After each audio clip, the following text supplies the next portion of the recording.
Salud. Saluti. Saluti. Salud, señores.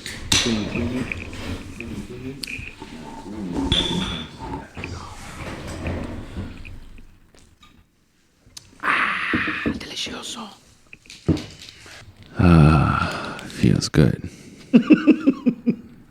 Ladies and gentlemen, welcome back to Por el Dolor podcast. On today's episode, we have somebody that I have grown to admire so much in a form of respect. And that was seeing. Start over.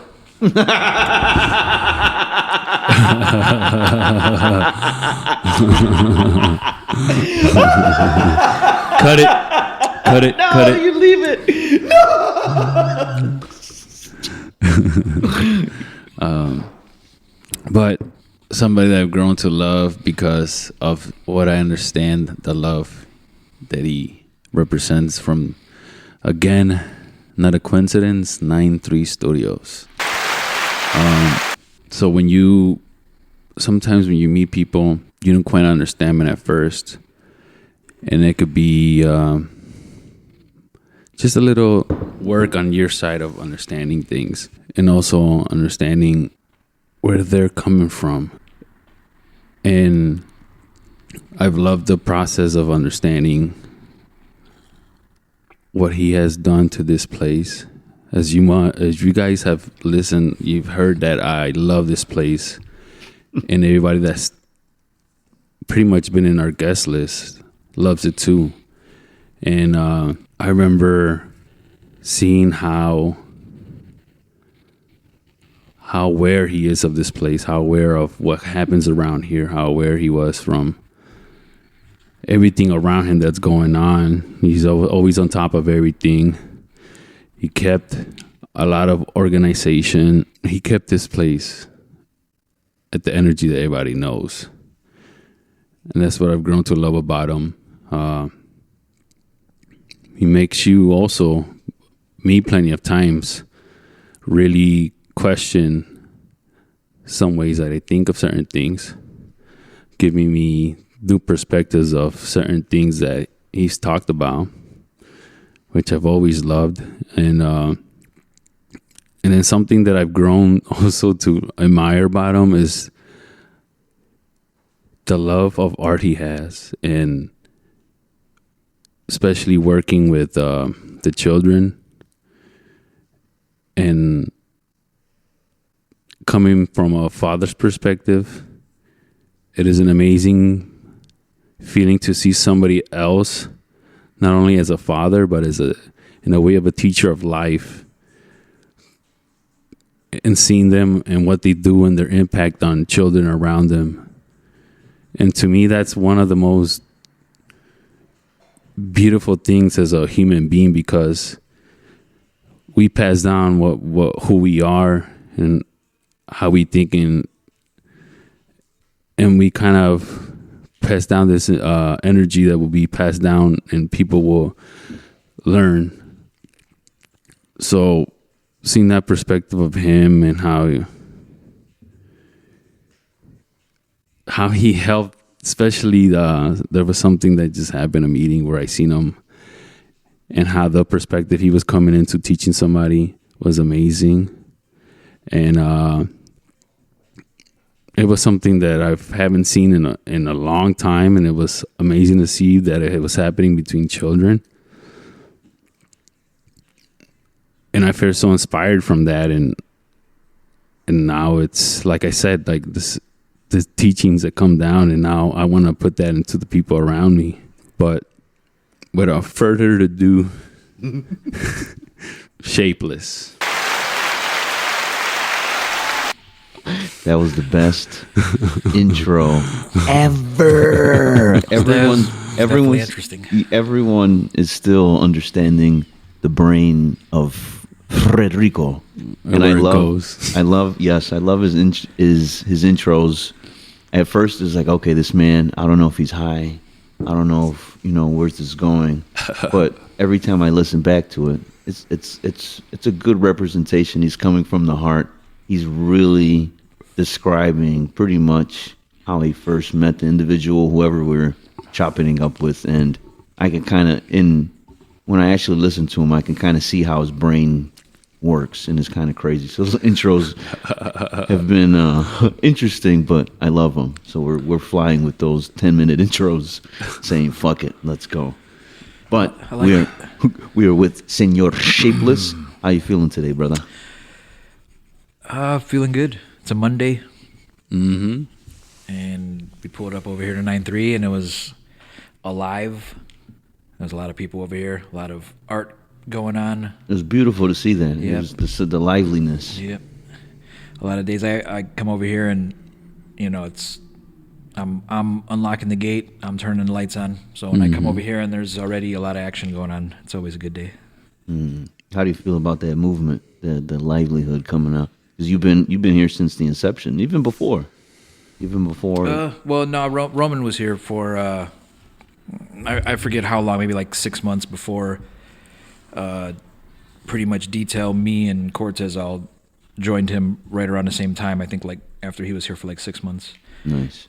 But he hadn't touched this room we're in right now, the like front studio area. So it was like, nothing had been done with it in like 25 years or whatever it was. So it was pretty crazy. No windows, and it was still like March in Chicago, so it was definitely cold in here. It used to be like a horse stable, right? I believe I think, it was a horse. I mean, that's way like, back I in the think way 1900s. back, Yeah. I think it's on the other side. Yeah, in the 1900s, I believe it was like a horse stable, and then a gas station, and that was it, or something, Like something rough. Service station. There was like a fruit stand on the far, like the back of the building. Wow. Yeah, it was a few different things, but then it wasn't nothing for like 20, 25 years. Wow. Cosmo said it today when we were chopping it up. He said there's something magical about this place. There's something in the energy. There's something in the walls, Well, in the vibes. That could be accredited to Roman for sure, because like he taught me about that idea. I guess I always felt that same way about just spaces and stuff, but he talked to me. He would always talk about Under the Bridge in the same way. Mm-hmm. The studio that I first joined with him, and that place feels the same way. It's like a great energy in there.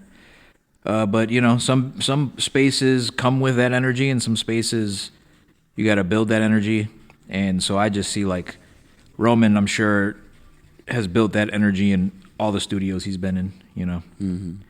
So yeah, this place is no different. There's definitely some good energy in here. What are your thoughts on energy in general? I always kind of consider it, because I'm a nerd, to like the Force. Right. If someone has a good positive energy, I think that it's called like the residual.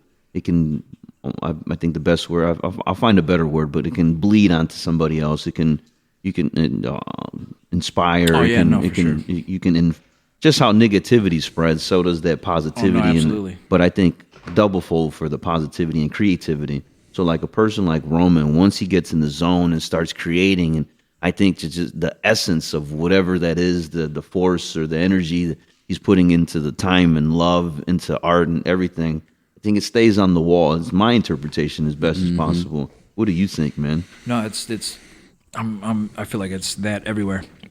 You either affect your environment, or your environment will affect you. There's a lot other people that could go way deeper into it about energy and deciphering all that kind of stuff on those levels. But exactly what you just said, and in a place like this where is a lot of history of negative energy, just in the area, and just all the craziness, that can have a longer lasting effect than the positivity. And so it takes a lot of work to change that, for sure. Absolutely. We Detail just left, and we were chopping it up, and we amongst ourselves, I mean, we know so many people that are either locked up in gangs, no longer with us, and it's sad that it's far too common, and we're used to that negativity. And like you said, once you have a hub, a temple, a spot that can bring that positivity and creativity. And like, oh, it's amazing. Something that kind of come into my head now is like we as a community decide to keep spreading that negativity by the things around us and who we keep around and what we say, and it goes back to when we were driving by back of the yards, and I was driving around, and right away I pointed at something now that happened bad in the area. And then I didn't think about it. And then when Jedi got back to me about it, it was just like the way he got back was more in a joking way. So then I'm like, thought about it now right in this moment, trying to kind of everything click. Like, why am I doing that? Why do I bring out the negative right away? And it's a flip that I'm seeing now in this neighborhood. Not a lot of people, you growing up, will talk about these situations where all this bad thing, these things that happen. But now that I'm an outsider and I'm coming in, I'm starting to hear, oh, you hear about the meeting of styles. Yeah. Oh, do you hear about this event here? Oh, the Cinco de Mayo. Oh, the Dia de los Muertos. Like, this is all good stuff that I'm hearing. Yeah. And I think that the switch of the art has been a big impact in this neighborhood, and so it's just something that I wanted to bring out and talk about, because you put me in that perspective right now. I think that perspective is I'm really, a lot of us kind of have it naturally, but Roman was one of the first that kind of had that, like that. He called it the gypsy life, and that goes. There's multiple layers, but it's more of, yo, you're working, I'm working, let's go. We're all vibing, everybody can eat. We're all like, yo, peace. Yes, it's a hippie-esque culture, but it's more about peace, love, empathy, working with your man instead of cutting him down.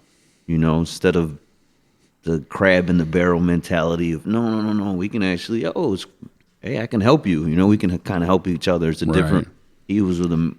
He's been that, whatever you call it, mindset. It's been with him, and I think when we get around that, we learn more ways to do it and more ways to spread that positivity.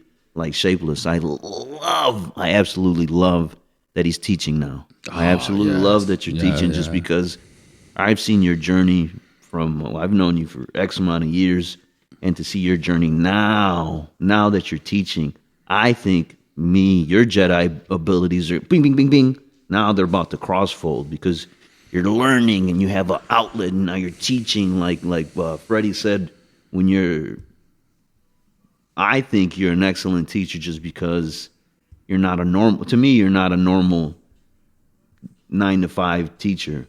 You're from the cloth. You lived the gypsy life. You lived the art life. You lived every single thing. So who better to teach than you, versus someone, to me, at least in my perspective, someone that's maybe knows a lot but hasn't lived it. Like I went to school and got a degree on art kind of person. I mean, that's still needed, but I think there's a difference in, like a soldier, you have grunt work, your field work, you know it, versus just maybe reading about it or on the outside. But I think he's an excellent, just what's a liaison, and even that he's from the area, which gives him a better perspective of the kids and their mentality coming into a program like that, and what kind of program, what kind of mindset they have approaching things. Like when they were having that meeting, it was nice to see the perspective of the kids and them talking about the situations, and then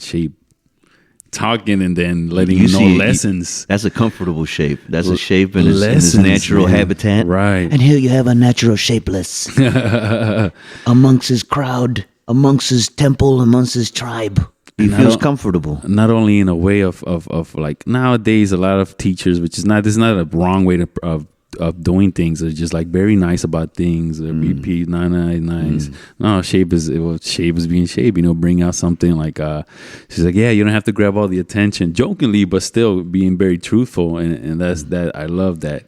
Those kids are getting that, instead of being like a school, like everything's good, everything's nice, No, he's like in a way poking fun, but in a way being very truthful about the situation.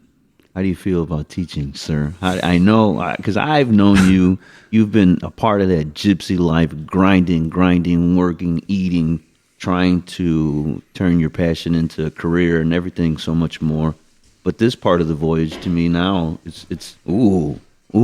So how has this journey been for you, man? Well, I could say, let me touch on a few of those things. You touch on everything. Yep. I guess just to specify, like, I'm not a in-school teacher. I'm working out of a very amazing non-for-profit organization out here in South Chicago called Sky Art. They've been around for like 20 plus years, and to this day they're still offering, I think they're the only place in Chicago that offers free art lessons to the youth. Wow. So I'm teaching out of there, so it's art based, and I get to just do more of what I always do. And I guess really to like, not too sure how to even say it, but like, I've always been that person since I was their age, the age of the people that I'm teaching over there. I've always done work for all the creatives in my community, helping throw band shows, helping to do everything I can to pass on anything that I know and everything.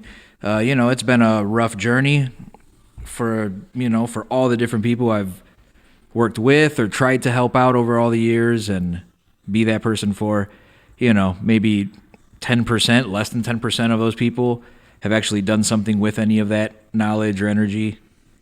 But that's fine because it's resulted in me finding myself at Sky Art and finding myself over here with Roman and in the position I'm in. So it was all definitely worth it. Yeah. I've never looked at any of it like a loss or, waste of time or any of that kind of stuff. Yeah. Like it was just sharpening all those tools and keeping them sharp always. So I don't look at it so much as like teacher, student. It's just more of the same, being around other creatives and other artists and speaking openly about it because I love it. I find myself around more creatives every day of my life than non-creatives. Like most rooms I'm in, pretty filled with artwork. Wow. Or something. Does that fill up your battery? How does it make you feel? I mean, again, I just don't even think about it anymore. It's it just is life. It is what I've kind of built for myself. It was a long, long journey of it. Wow. And I've had a rough bunch of years lately and everything, but this has been a big part of the saving grace.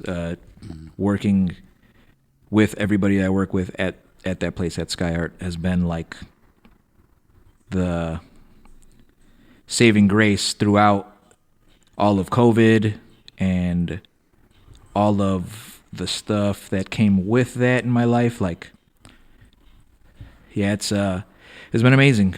Yeah. So yeah, I do love it. I really do love it. I talk about it all the time.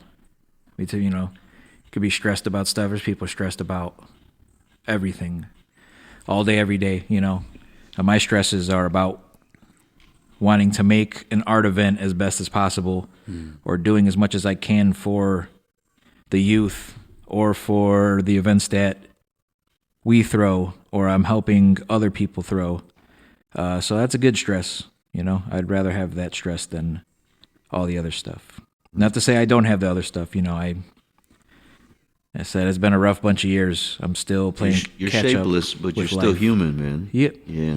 Just like us, we all go through some heavy shit, and I like that. I think to me, this is my personal perspective. I think you're in a really good spot. You're around, like you just said, you're around creatives. I see you creating more, and now you're creating. You were always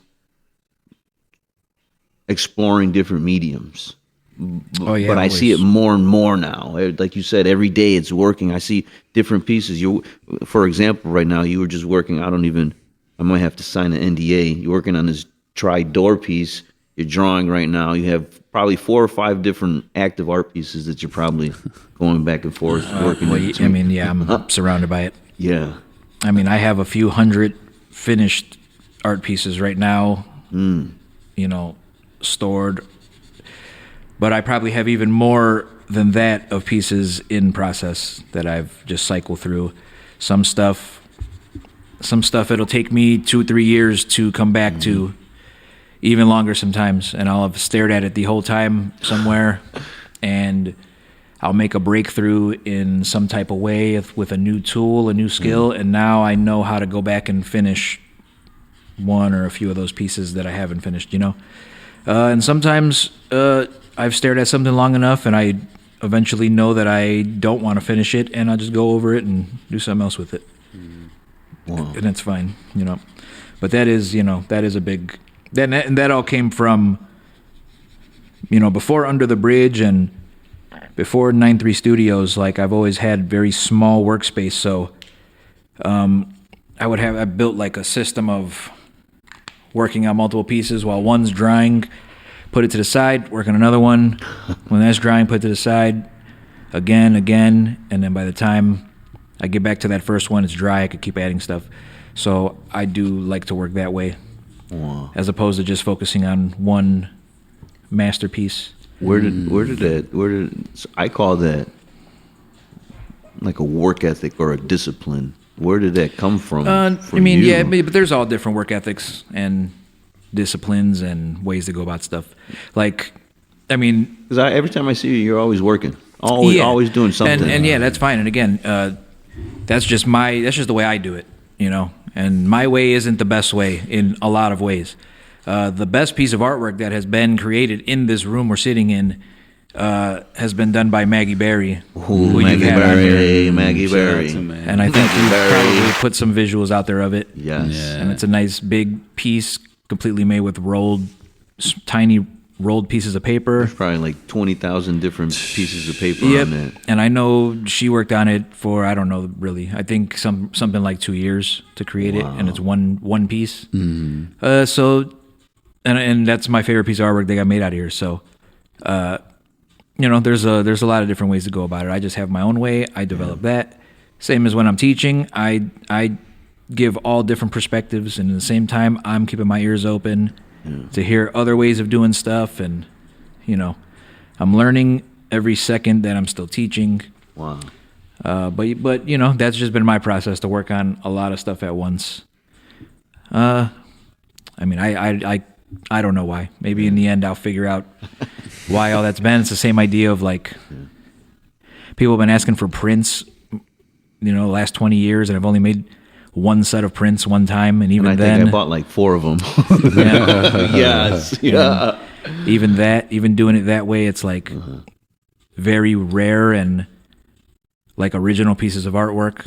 I think at that time I chose like 20 different designs that I had made, but then even those designs were like photos of some paintings I did that I then photoshopped and turned into other original pieces of art. Ooh. And I turned those 20 designs, and I think I got like 5 prints each of those. And then from there, I made like 110 other designs in the same way from photos of my paintings. And then I think I got 1 print each of those 110. Wow. Damn. And I got like maybe 5 left right now. Wow. That's fucking cool, So man. those are all very rare and original to me still too. Right. But that's just been my mentality since always. Something original for somebody else. Do you have like a favorite medium? Like, do you like drawing or the 3D sculpting? Because you're doing multiple things. You have like 3D, 4D style. You not only draw and paint, because I think when I had the gym, we had a sky tower pretty much of different. It looked like a sky city of computer parts, like a Matrix-esque. So it's not just physical. No, I don't have. I actually don't have a favorite way to work. I consider myself a multimedia artist, so I can do. And I've done paintings that is just all acrylic paint. I can do a drawing that's just micron ink pen. I can stick to just one medium for a piece, but like really I like combine all the different ways that I create into my pieces. So at this point, you know, you can find me. I mean, like you were talking about today, I'm working on several different things. Yeah.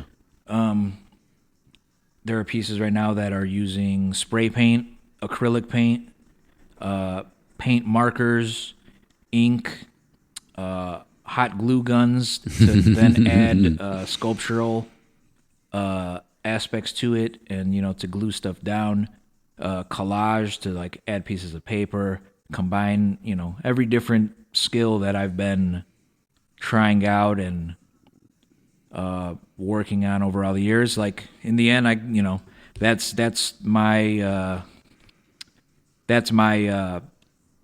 favorite thing to do, is to add it all together, do it all, just put it all together. You know. You mentioned Maggie. I've just seen that one work, but I want to put you up there with her just because I've seen you, this type of photo. I mean, not photo, this type of painting. The one over here, I think it's one of the biggest ones I've seen. And then I seen you actually work in the gym and the hours you put into it. If you pay yourself $5 an hour, you know, some of these paintings are the equivalent of, you know, $10, $15, $20, $30,000 because I've seen you pour hours into multiple drawings, waves. I don't know how you want to call them. They're whatever, however you get your vision from the universe, however you get it from Nibiru, however you get your style. I've seen you get lost in it, and you work hours and hours and hours. And for me, like, whoa. Yep. And I don't know if it's been like deliberate for that, you know, like in the last year and a half, couple years, I actually I guess went out of my way to start making art that I could get a piece started and finished within a couple hours, you know. But working on those super intricate pieces and spending all those hours and some stuff, that was a lot more about the practice of it and sharpening those skills and putting in those hours to keep getting better and better at it, you know. And it wasn't the idea of I'm putting all these hours into it just so it can cost X amount. Yes. And it's not about it's going to cost X amount because I spent all that time. Like, really, the reward was and is like I won't be able to forget that skill now because of all the hours I put into fuck stuff, with this you know? man. That's why I love you, man. That's why, right there. You know, if somebody says, "Yeah, I've been whatever, fill in the blank. I've been a this for 15 years now," you know, and why haven't I progressed? But it's like, if you've only put in 5 hours one day a week for those 15 years, then you haven't been that for 15 years. You know? That goes to me again. I am a fan. Your work ethic is admirable. I am a total fan of you just constantly working and evolving. And to me, again, in my perspective, it's not like you're really working like, I got to go 9-to-5 job. No, you set it up in kind of your own way. Yeah, I want to enjoy it. Yes, I enjoy the process, yes. You know? And so I fucking love that. I love that. Yeah, it's been, you know, I had a lot of inspirations always since growing up. Yeah. But then... That's a good segue. Yeah. But then, like, meeting Roman, that was like the real world equivalent to, you know, that far off superstar in anybody's head that's like, I look up to this person and that kind of stuff. This was a real world person out here in my actual neighborhood that actually does and lives all the stuff that I would always be looking up to, you know? And his whole thing, I mean, again, it's not about, I mean, I don't know if I've ever even talked about the idea of a work ethic with Roman. It's not about a work ethic. It's life. It's his life. Mm-hmm. La vida, like he says. When I speak of him too, you know, the kids or really anybody, you know, at Sky Art or anywhere, like, I make sure I lead with the thought that he is an older person and he wakes up and makes more art than me and anybody else in this room with me, in any room I'm in. And, that's a real world driving force for me always and stuff, Yeah. He's not doing it. I mean, I'm sure, you've had your interviews with him on here. Yeah, absolutely. He's not doing it because he has to. He's not doing it because he wants to sell all this stuff. He's not getting ready for an event. To me, This dude is working towards. I mean, he'd have to put it in his own words. I just see it. I mean, I let him know though. At the same time, here, let me say this. I can see there being a Roman Villarreal museum somewhere out here. Beautiful. He has enough artwork. Yeah. Oh, and, man. and today that tomorrow morning there could be a Roman Villarreal Besides his museum, house. Yes. just in general, all over. Museums get artwork on loan from private collectors who have already bought those pieces. Yeah. So there is enough artwork out in the world and just in his personal collection right now, including stuff that he made today and yesterday, that there could be a museum for it. But I've also told him, this is the internet age, and if we do the right thing and put it out there, Yes, it'll hit. he could sell every piece that is in his house right now. Yes. And I asked him, like, what would that feel like, man? What'd he say? He, It's probably, he doesn't have an answer. It's probably unfathomable, He's like, I don't know. Yeah, every piece? Yeah. Right. Nah, he's probably not going to He sell spent- 80% of them. He spent decades Yeah, exactly. building up this, and there's 800-900 pieces of art and paintings and all that stuff around him, sculptures.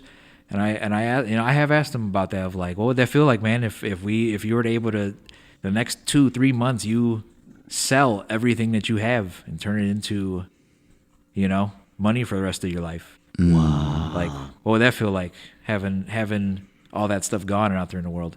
And it's because he's not thinking that way though. So he doesn't have a. He doesn't even know how to answer it because he's like, because he's not really working towards that. Wow. But I do think about that. Yes. Because I'm considering my own collection, because I'm influenced by him for the last bunch of years, so I've been doing the same thing. I make new artwork every week, and I don't put it online to sell. I don't put it in shows all the time. I just get it done and You just create, wrap man. it and put it away, and I'll keep figuring it out. Well, it's just like when I first started hearing about your arts around the neighborhood. Like Jedi would tell me, there's he in pieces in South Chicago. Oh, that's Shapeless. Or what was it? There was you were working with somebody with a fridge so they could donate. Oh, yeah, And what I is think that, you did that. What is it? Yeah, I forget what it's called right now. But yeah, it's like the community fridges that are Right. around Chicago, and I think they're around everywhere. Yeah. I'm blanking on the name of it. But yeah, a couple people reached out to me to go paint the fridge in a little area. Mm-hmm. And honestly, like I need to go back and touch it up and redo it honestly for them. But that's something amazing. Right. I love that. That's the entire time I was there painting it, people were coming by and either dropping stuff off and putting it in there, or people were coming by to grab some stuff out of there. And yeah, just that idea of couple people that were kind of maintaining it reached out to me to go over there and paint it and just make it look nice and inviting and all that. Like, yeah, that's awesome. That's what we're here for. Someone just hit me up to go paint a couple of dugouts at the Little League baseball diamond right here down the way. Yes. We're definitely trying to keep all that energy going. Let's make that happen. Yeah, man. I'm sure you guys have talked to people, and it might be known. I know Stephen Walsh is putting out his Shout documentary, "A City Within a City," shout out to- and shout there's out a to big him. talk about. Yes. There's a big talk throughout that of what this neighborhood used to be, and these neighborhoods used to be, and the steel mills, and it's one of the biggest producers of steel and all that stuff. Throughout the whole city. Yep, for a long time. The steel made out here ended up building all the downtown and all this stuff, and then they shut down overnight, and everybody out here lost their jobs, and these areas lost their way. They lost their livelihood, Yep, man. and it's been a long time since anything is being produced or manufactured or made out this way. And now here in 2023, I find like the creative arts is out here producing stuff and making stuff happen and look better. You know, it was we only just started getting actual access and permission to do murals out here in 2019, and that's ridiculous. How long has graffiti been around? You know, Right. And it was like a political thing that it wasn't allowed out here. And since 2019, like there's museum quality murals out this way. Some of the best in the city and some of the best from around the world. Between the east side and over here, right outside 93 Studios, like there's 200 plus murals, individual pieces from just as many artists. And Probably worth millions. it's- If you really put a number, and Yep. you pay everybody handsomely, and if you have I think Yep. because of you guys, Yep. Well, and that's primarily through value in the area. details. Again, couple decades plus of nonstop, consistent hard work, and into that culture and being around all the right people. Because, this meeting of styles is like for the love for the most part. Absolutely. And these artists wanted to come out here and make things look better and help us make things look better. And they did. Yeah. And they Yeah. beautified something that was kind of dilapidated Yeah. for. I've lived here. I mean, for years. Yeah. Years. It's breaking apart. The lights were crappy. No one really walked under there. No roof. I mean, you know, the locals did definitely, but they, Absolutely. and they had to walk through there, and it was crazy. And because they let us know during the first one in 2019 about that, of like exactly what you're saying. They've been walking that same route since forever, and now they get to walk through an entire art museum every day while they're walking that. You know, Yeah. And it changes your mood, your energy. Absolutely. Just- You feel more prideful. Oh, definitely. yeah, Absolutely. You know, and we talked about it earlier in this interview. You know, affecting your environment. Yes. And being that change and doing what you have to do, put in some work, because then shortly after that first meeting of styles in 2019, city of Chicago and whoever the powers that be came and within a couple months replaced all those old orange lights underneath all those viaducts Probably right from there. the 70s. Yep, and put in all the new bright Some not LEDs. working. Yeah, they tore down a bridge, 100-plus-year-old bridge that hadn't been used in who knows how long, and they came and tore that all down just to make it look better. They replaced the entire sidewalk on one of the walking ways right here. Wow. And it felt good that it was like, well, we're over here making things look better, and we felt like it kind of forced. Everyone else. It kind of forced the city to be like, all right, well, we need to go do our part now. Yeah. So that Thank was you good. guys for that, man. Yeah. Not just detail, Roman. I mean, everybody. Everybody. yes, And all the artists, every you single artist. included you because you were here fucking Wednesday and you didn't leave till like 2 weeks. You made sure you showed every single artist hospitality, not just you, everyone, but you Yeah. especially. That first meeting of styles 2019, it was like it kicked off like the beginning of the week before it.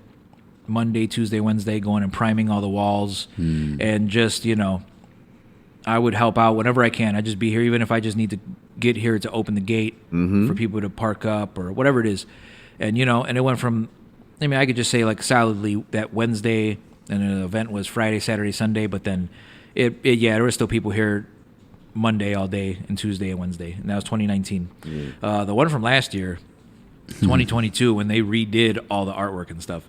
That ended up being I'm pretty sure it was 13 nonstop days of He hasn't slept in probably 13 you days. know, and I as long as there was somebody texting me or calling me in the morning to ask if I was going to be there or if I could be here, I was making sure to Uber over here or catch a ride and come over here and open up. But it was because of that. It was because these a bunch of these artists, and these are some Top tier. high level, Yes. top tier artists Yes. that were Yes. doing this. They were here the most days, and them hitting me up, and they're spending their time and their money to drive out here on their own dollar, bring their own paint, their own supplies, and everything. And so how could I not come over here and do my part every day as long as it was going? Right. So, again, on the flyer, it was Friday through Sunday, but it ended up being a 13 nonstop day mural painting event, and it was amazing. It is amazing. Yeah. Every time I'm just standing out here, I get to stare at When all Detail this was here, we were chopping it up earlier. Well, I told him I was on the run for the other day, and I met up with Cosmo. He was working here, so we chopped it up a little bit. And I'm like, man, I'm a rundown commercial. And I told him, growing up or at any age, you couldn't really do that. You'll get jacked up. People will fuck with you. Yeah. There's different. And he said, commercial now looks totally different. It's a different vibe. It's different. And I said, well, yeah, because one, you got all the artwork there. You have the businesses. The businesses are the ones that are still hanging on. But you have, to me, it's the art. It's the art renaissance. It's I think that's the spark, the flame that, all right, hey, look at this beautiful shit. Now maybe we shouldn't throw our trash here. Maybe we should pick up that trash that I didn't throw, but so what? It's making our area look bad. So I think it's a what's the word? The spark that's kind of again, lead by example. Exactly. And exactly. it comes from the same thing of affect your environment. And there's just too many people that.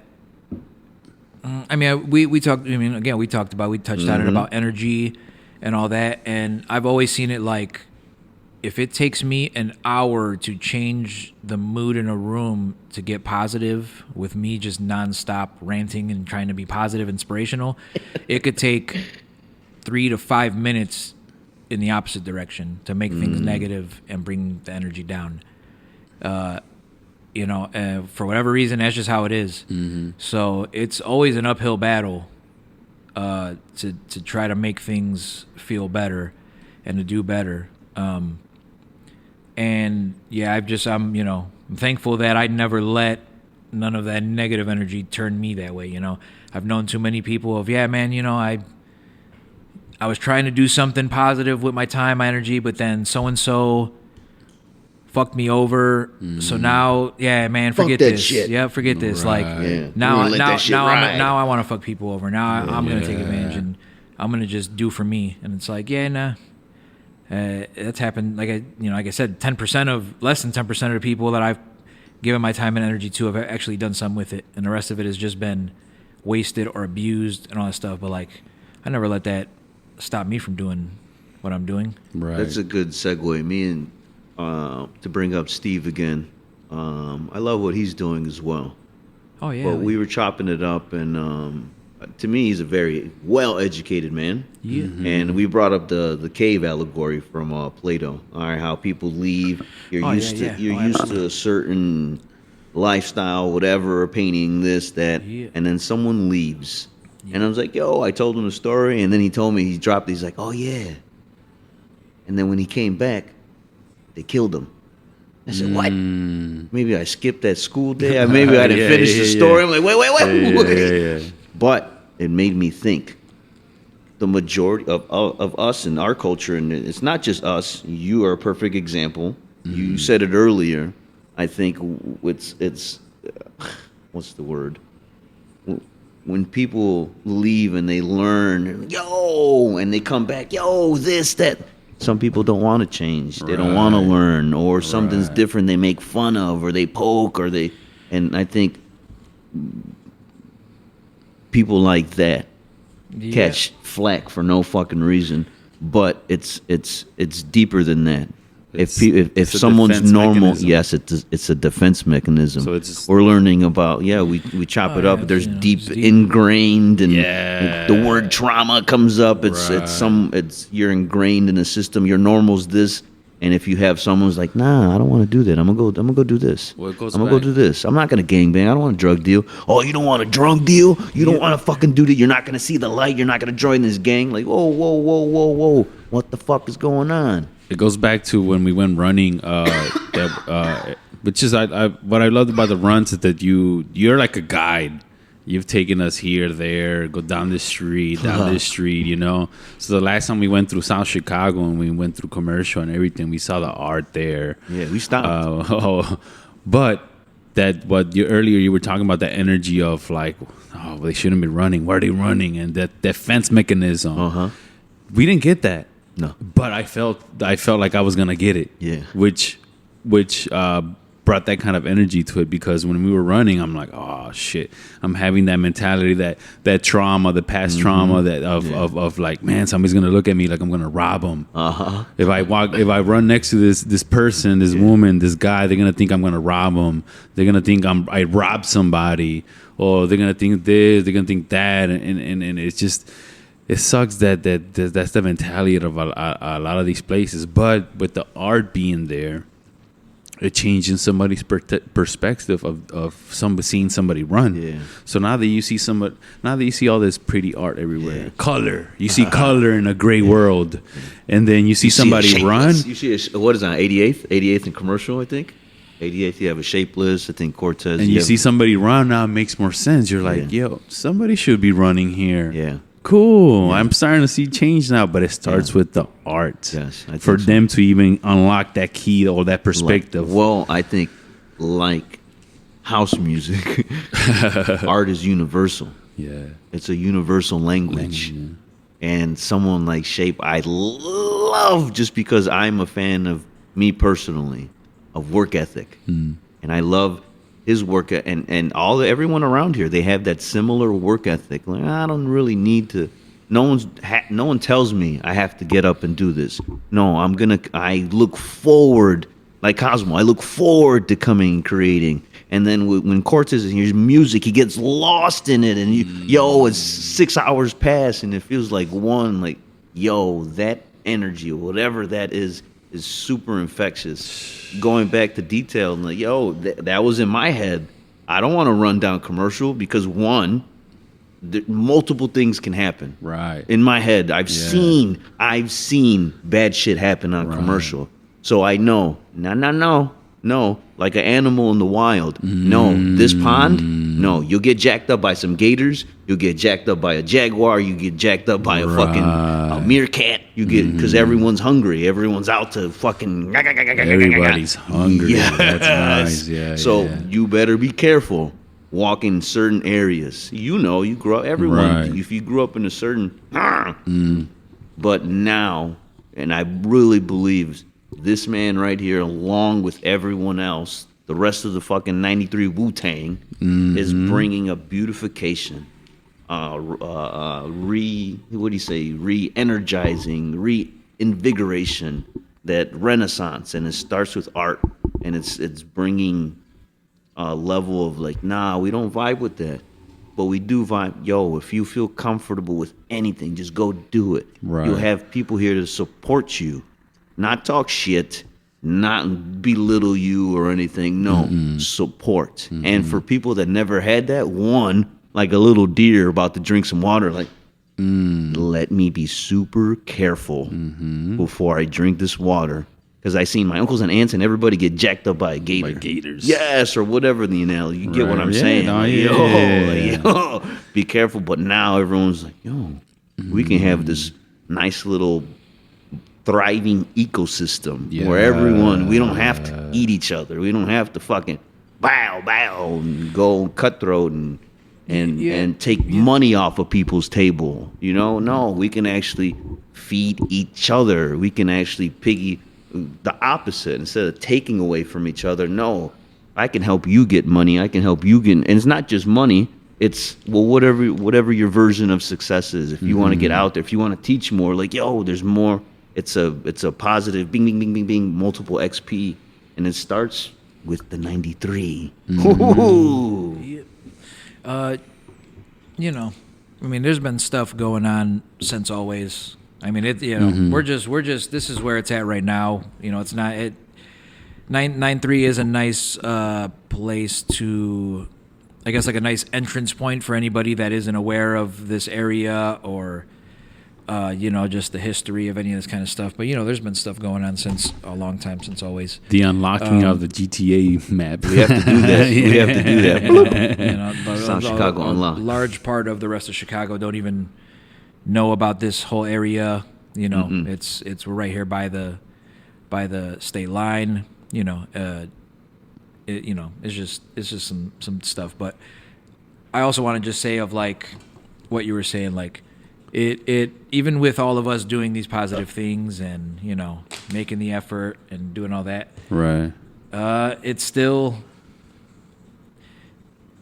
we still have to have a big part of that Gator in all of us doing what we're all doing. Gator don't take no shit. Yeah, you know. Yeah, Gator don't take no There you shit. go. You tell him, Shape. You know, but it's really because like all this work that does breed change and it affects things, and inherently just in people's heads they do just think about money being involved or any of those kinds of things. Yeah.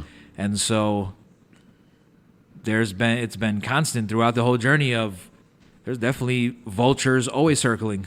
And you know, non-creatives wanting to get money out of creatives or money meant for creatives. How do you handle the vultures? Oh, I mean, you know, you just gotta. It's a tricky thing. It's Yeah. you know, you have to focus on all the positive, but just stay aware of all the negative. I'll and give you. be prepared to call it out Right. when it's going down. I was you gonna know? say being real, because that's something that I was just about gonna you, is just piggyback. being real, So- and open up about certain things at the moment. I'll flip it. I'll use fitness for an example. There's a lot Yeah. of in the fitness. You know, a lot in the fitness. What's up? Or to turn it up? I don't know. Did it go down a little bit? I really can't tell. You want to turn his up?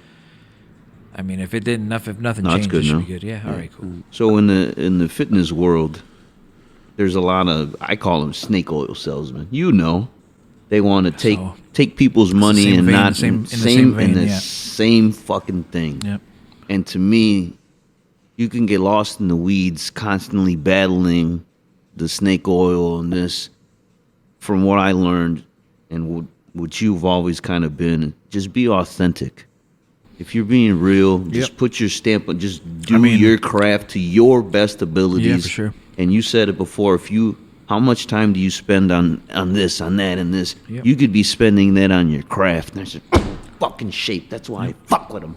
That's why. That like a ninja. I mean, instead of worrying about this, yeah. you can be sharpening your You steel. know, but and just this real world stuff is like that reality, and then a much bigger part of the world, sadly, is the illusion. Yeah. Because talking snake oil salesman, that's like 75% of influencers, Yes.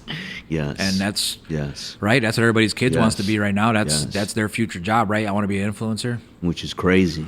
Well, I don't. Like Cortez I said, don't know, there's no like to me, like Cortez says, there's no really substance behind it. It's like, what does that mean? You're an influencer. What does that mean? You're Yes. selling me a product. Yeah. It's not even your product. Yeah.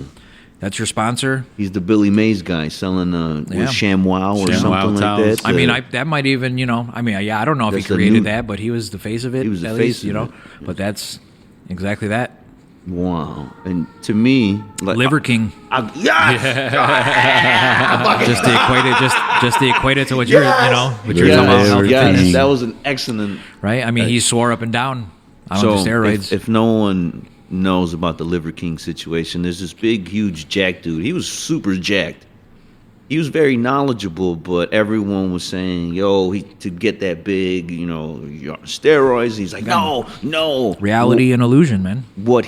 This is the crazy thing. I don't care if people take fucking steroids, but one, just be honest, whatever. Like, if sports and steroid, different story, different positive, And whatever. if you're selling me a product based on that. Yes. So what Because this then guy did. let me just say, because go I've ahead. read a bunch of stuff of like people saying, try, what you're about to say, Yeah. be real with it. Yeah.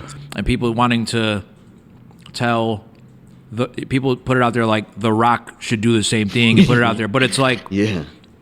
he's not selling me on a product to look like him, and he spends a whole lot of time posting social media of him in the gym. He's in the gym and exercising. And fine, it's still part of an illusion, Yes. but I would much rather him visually and his actual energy putting it out there too, because it's a lot of youth watching. Exactly. And to follow that and what he's doing, He's preaching like over hard here, work. Yeah, exactly. That gets the And results. he's not selling me a product like Liver King. So yeah, if you want to, Liver King, he was actually saying, in order for you, anybody, to get this big, to be like me, you have to eat liver. You have to eat large amounts of liver, and I believe, I might be wrong, but I believe it was like testicles and shit, because it gives you, it's supposed to give you the testosterone of the animal and this.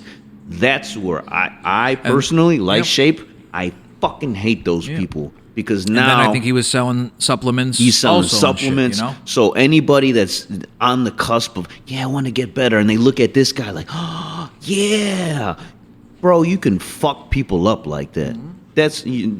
Now you're in health. If you sell someone the wrong fucking supplement, if you sell someone the wrong, what if it's made in a fucked up lab and it's not tested, and you can fuck someone's kid up? Not even a kid, anybody, a 30-year-old man, woman, 60, anybody. That I fucking hate. You're taking, what's the word?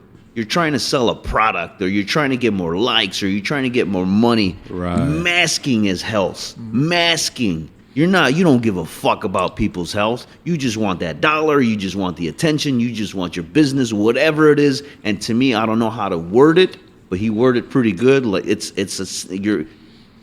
you're lying to people. Right. You're fucking selling them a product, man. lying. Yeah. Yes, you're a vulture. You're a fucking vulture. You didn't make that kill. You didn't earn anything. You're trying to piggyback off of something to either pyramid or something.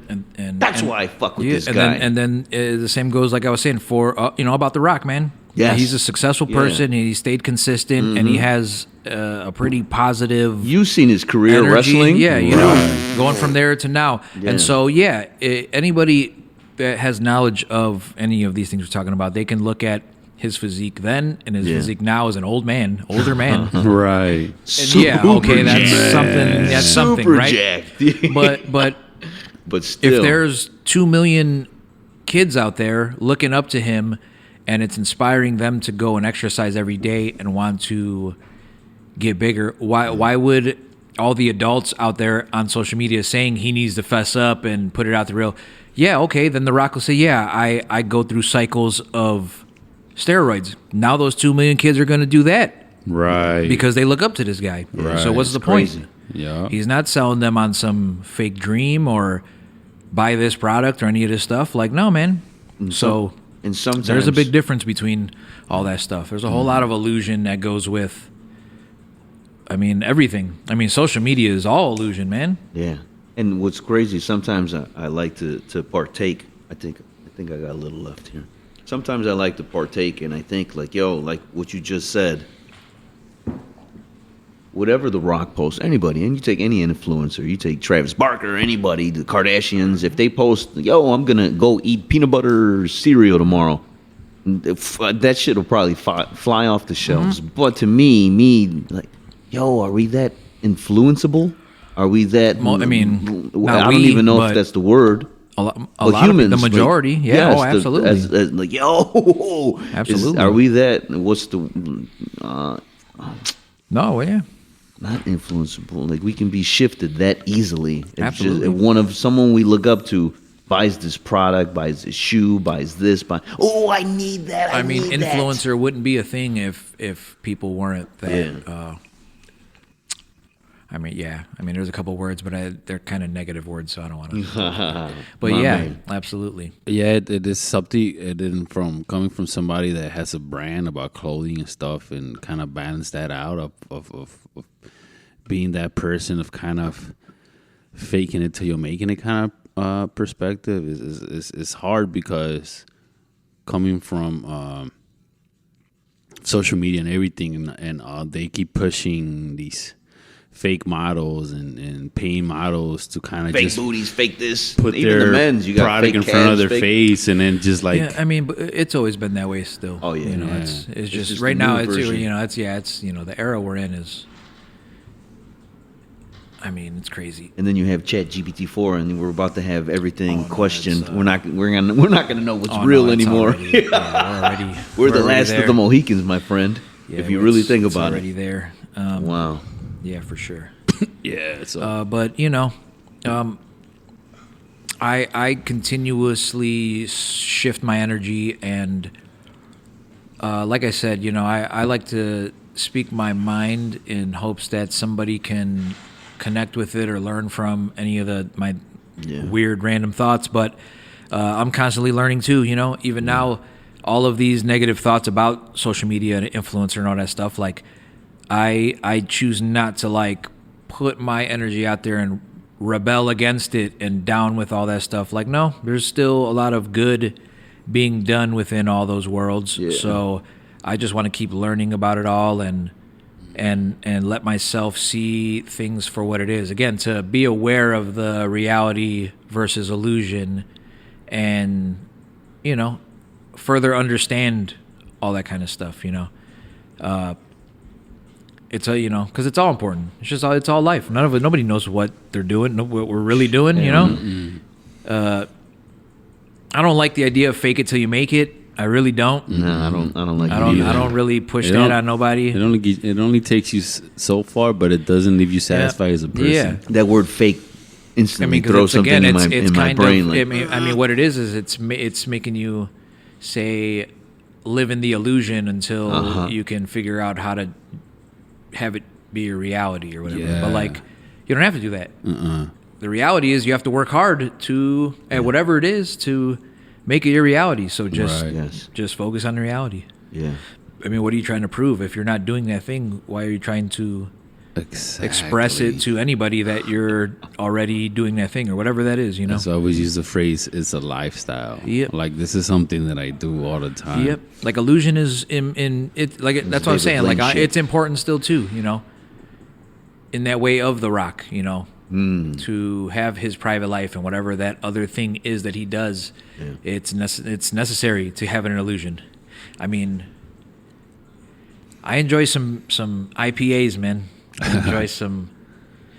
enjoy some heavy beers. Yeah. Right. But when I'm around any younger person, even people in their low 20s who can go buy their own beer and alcohol, I make it a point to express drinking fucking sucks, man.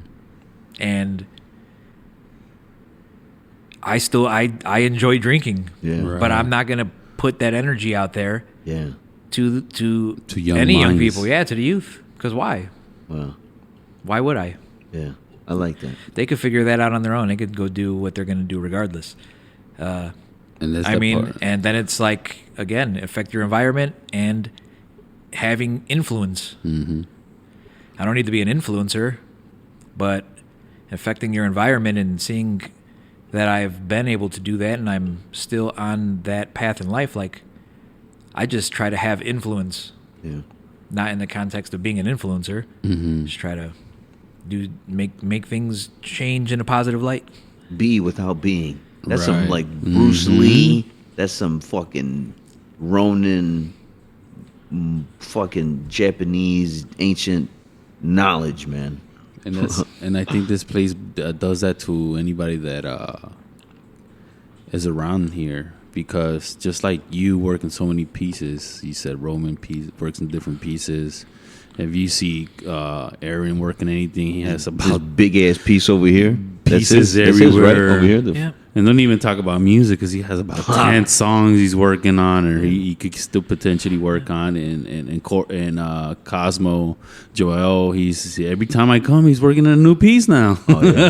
That boy's So inspiring. yeah, so that what that brings here, and then we talked about we wanted to do different things now just because of all the inspirations of talking to everybody. Now we're like, oh, I want to do something else besides what I do to kind of release everything. I've had the conversation with you guys about podcasting Yeah. in general.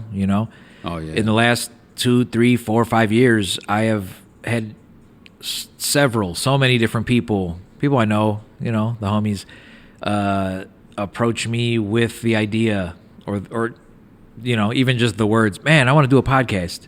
Yeah, I'm thinking about it. I want to do a podcast, this and that. And, I always start with, that's cool, man. Sounds good. And I have like 2, 3 questions that I usually start with. Anybody throwing that at me, it's like, oh, it's cool, man. Like, what podcast do you listen to? And I don't know if any single person has had an answer for that. Wow. It's like, oh, I don't listen to podcasts. And in my head, it's like, well, you want to paint? Why do you want to do a podcast? Right. And in my head, it's like, well, because that's what's popular right now, and it seems easy to do. So, okay, fine. It's like, all right, well, what kind of podcast do you want to do? What are you thinking? Man, yeah, I don't. I just want to like be able to sit there and like smoke and drink and just talk to my homies and talk about all the stuff that we talk about, and then I was just like, right on, but like. Like who are you going to be making it for? What is it? Who? I really don't know. It's like it's that idea of like I want to do what's popular. I want to whatever it is and what seems easy, but it's like none of this stuff's easy. None of this stuff's easy. I remember when he called me when you asked him about that.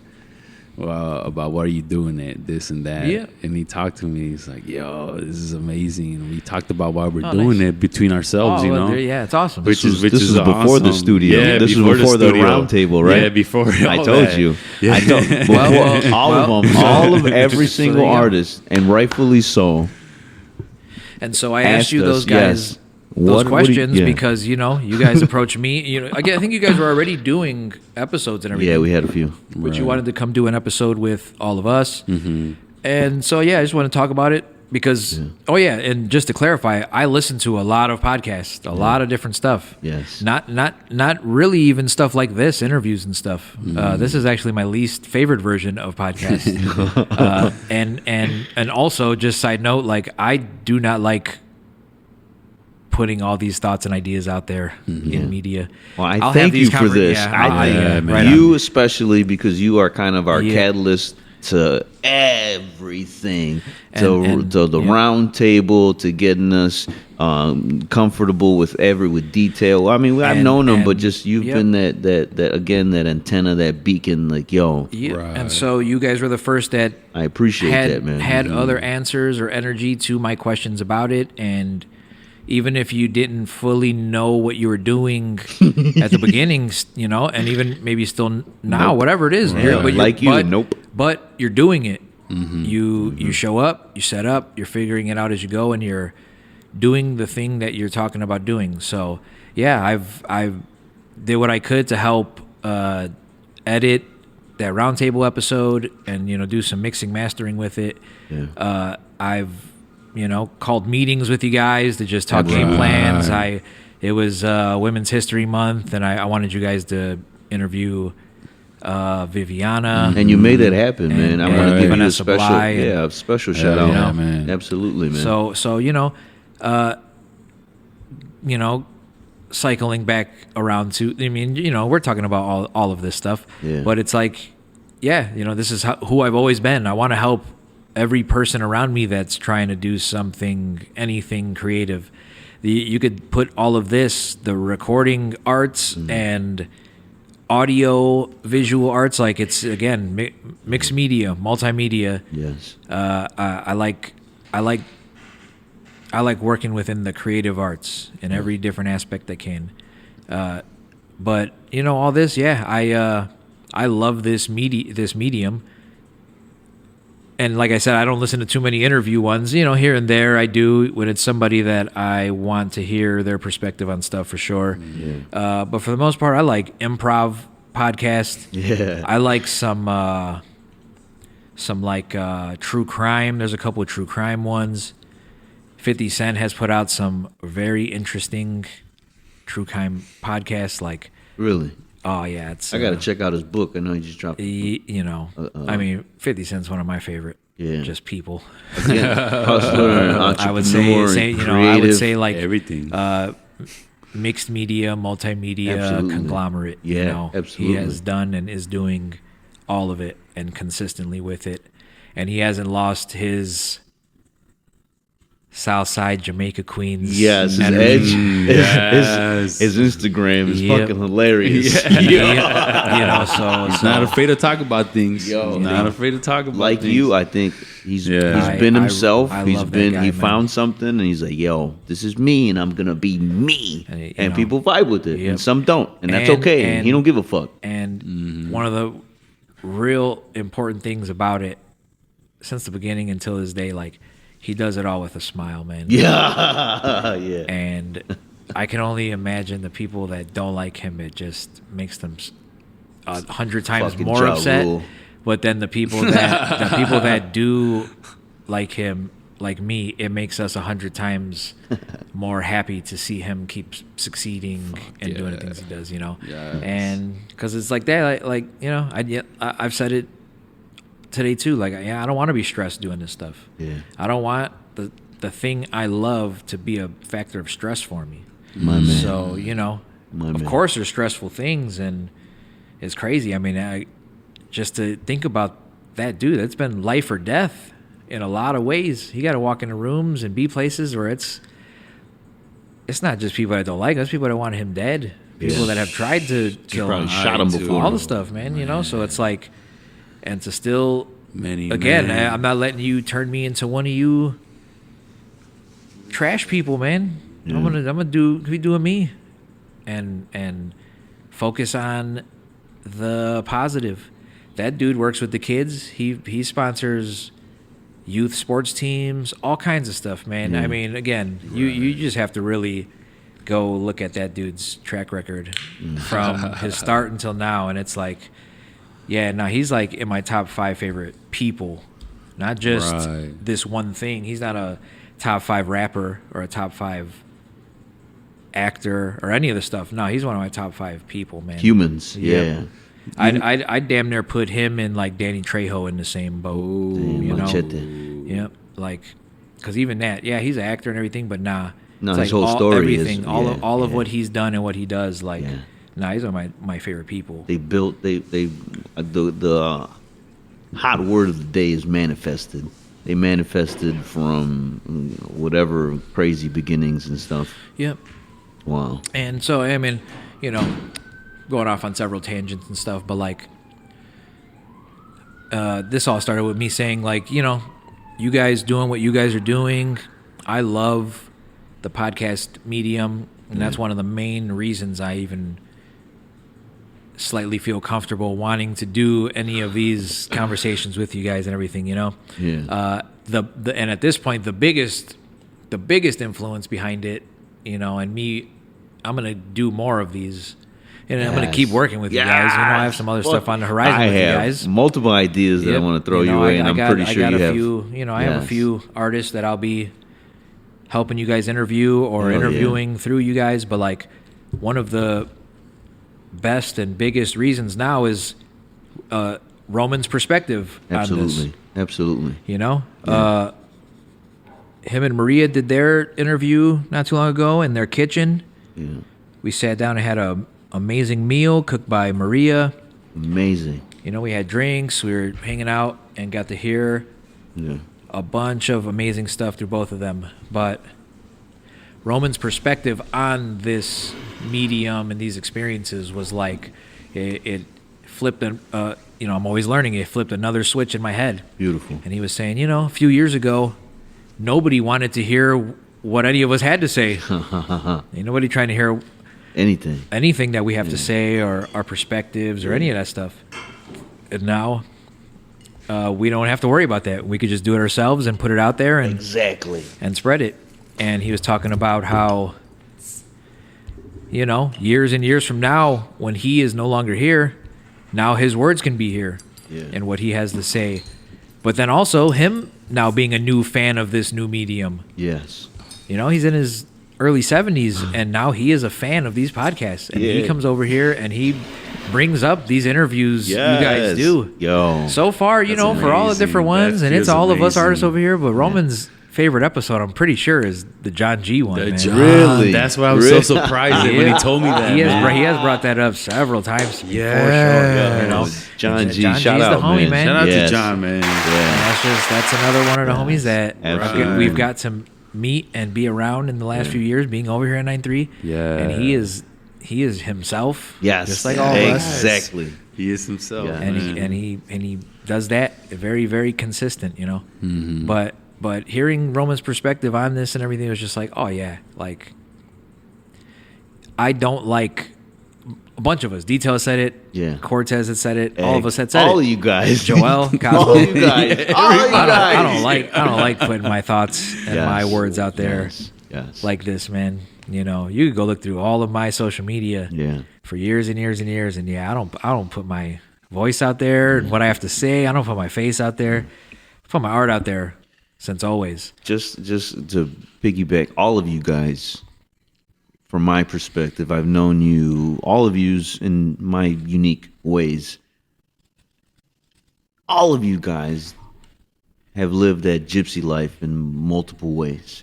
Different mediums, different ways, but it's, the whole foundation is pretty much Detail, you, Cortez, Cosmo, Roman. I'm pretty sure Maggie, we're learning more and more that there's a certain, like, I'm gonna go with this. I'm gonna go with this vibe, and you guys share a lot of similar characteristics, work ethic, creativity. You guys work differently, very unique, talented individuals, but together there's something underlying. I don't know what the word is, a work ethic or something, that creativity, like Cosmo, the fear, the lack of fear to try something new, to get up there and like, yo, I'm just gonna do this mandolin in front of a church, or I'm just Cortez, I'm gonna make this music. I'm just gonna make this dot. I'm gonna see what this turns into. And by doing that, you're getting yourself better at your craft without really the intention of, I want to get better. I want to get better for money. I want to get better. And to me, all of you guys share that. And to me, it's amazing. Amazing, because that is purple unicorn rare to find someone like that. And now you have 6 to 7 of those purple fucking unicorns in one room. And you're like, whoa. I mean, we're about to Care Bear some shit. We're about to Care Bear all of the fucking Southside, Southeast Side, Hegwish, and we're about to, all you motherfuckers about to get some love. All you motherfuckers about to get some art. Poof, feel this shit. Damn. And like Steve, we've seen the beginnings of what it, or the, well, not the beginnings, whatever. You've seen what it could be. But I know we can have our version of it, like you said. Not anybody else's, not a Hyde Park, not this. No, our version. And I think our version is going to shut down all the other versions. No, no, I feel that again, and you know, because that comes from authenticity. Yeah, but that, the you know, skills, that thought comes from, you know, just wanting to stay excited about everything we're doing, everything. Yeah. But no, I don't need to be better than the rest of the city, and I don't need to be included in the rest of the city. Mm-hmm. You know, because that's been a line, or you know, a thought for all these years. Yeah, man, you know, Northside got it, and they got it in the loop, and you know, even Pilsen there got it. Why can't we have it like them? Why can't we be like Pilsen? Why can't we have it like the Northside? And it's just, I've never had that thought. You know, if I want to have the vibe of the Northside of Chicago, I'll go to Northside of Chicago. If I want to feel the vibe of Pilsen, I go to Pilsen. We have our own vibe. And it doesn't have to be better than anything else, or even like anything else. No, we're just going to keep doing our own stuff. Yeah. You know, I don't know the full history of meeting of styles in Chicago. I know it's been happening for a long, long time. Mm-hmm. And in 2019 and last year, 2022, there were several of those top tier, amazing high-end artists out here, and I unprompted, just in conversation, I've heard them say that these meaning of styles are some of the best, if not the best, that Chicago has been able to pull off. Fuck yeah. And so that's amazing, you know. That is amazing, man. That and it doesn't, is amazing. in my head always, like I was just saying, like it's not a contest. That's just like, I guess, how can I say it? That's just like letting us know that we've done a good job. Yeah. You know? And even that, I don't need that. Even if it is an amazing event and one of the best, and there will be people that maybe want to, again, the negativity is a lot easier, and they can say, nah, you know, you could do this better, or this or that or this. Either way, that or it's one of the best, like, even just the fact that we've done enough work to then have a reaction, you know. But we definitely all collectively, with Detail as the head, put in such good work to be able to hear those things, you know. We don't need a pat on the back. No. We don't need money for it. We don't need that recognition or a spotlight on us or any of the stuff. Just to hear that is that motivation and inspiration to want to keep doing it and doing that kind of stuff, you know? So, you know, I'm saying all this because you had said, you know, like, have you ever seen, we're better than, you know, we're doing it better than over here. Seen, like, I just want to do it as good as we can do it out here. And, you know, we're playing catch up with a lot of other parts of the city, but we're excelling very, very fast because of how well we do the things we do, and Good how segue. committed we are and stuff, you know? Have you, all you guys remind me of like a Ronin ninja, a Afro samurai, you're doing it just for self reasons. I want to be the best fucking ninja I can be. And in order for you to be the best ninja, well, you kind of got to go like test your skills. So, boom, it's not for the money, it's not for the recognition, it's not for, it's what's the Miyamoto Musashi, I think. It's just I want to be let me see what I can test my limits. I think that's a better word. Let me see how far I can push myself. And then for battle, how do you test you have lightsaber duel. All right, I'm gonna test. In order for me to be the baddest Jedi, well, you have to fucking kind of beat the baddest Jedi.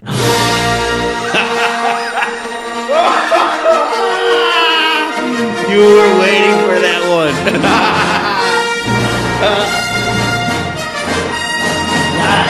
Yes, I have that in there. Good segue. No, for sure. Good segue. There are. This is Chicago. Chicago, it is, man.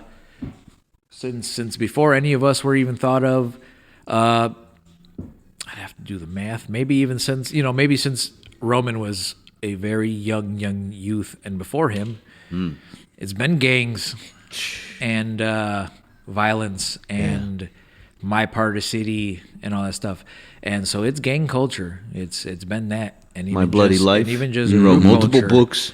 And you know, the graffiti game is crews and, you know, again, group mentality and us versus you and all that kind of stuff. So that is, if that's the bigger culture that's there, the idea of, like, I guess a part of what you were saying, like the ronin mentality, that is the very small subculture. A lot of people want to just belong. And I guess that even cycles into highly influenceable. And you want to have a group mentality and fit in and that kind of stuff, you know, and have people with you.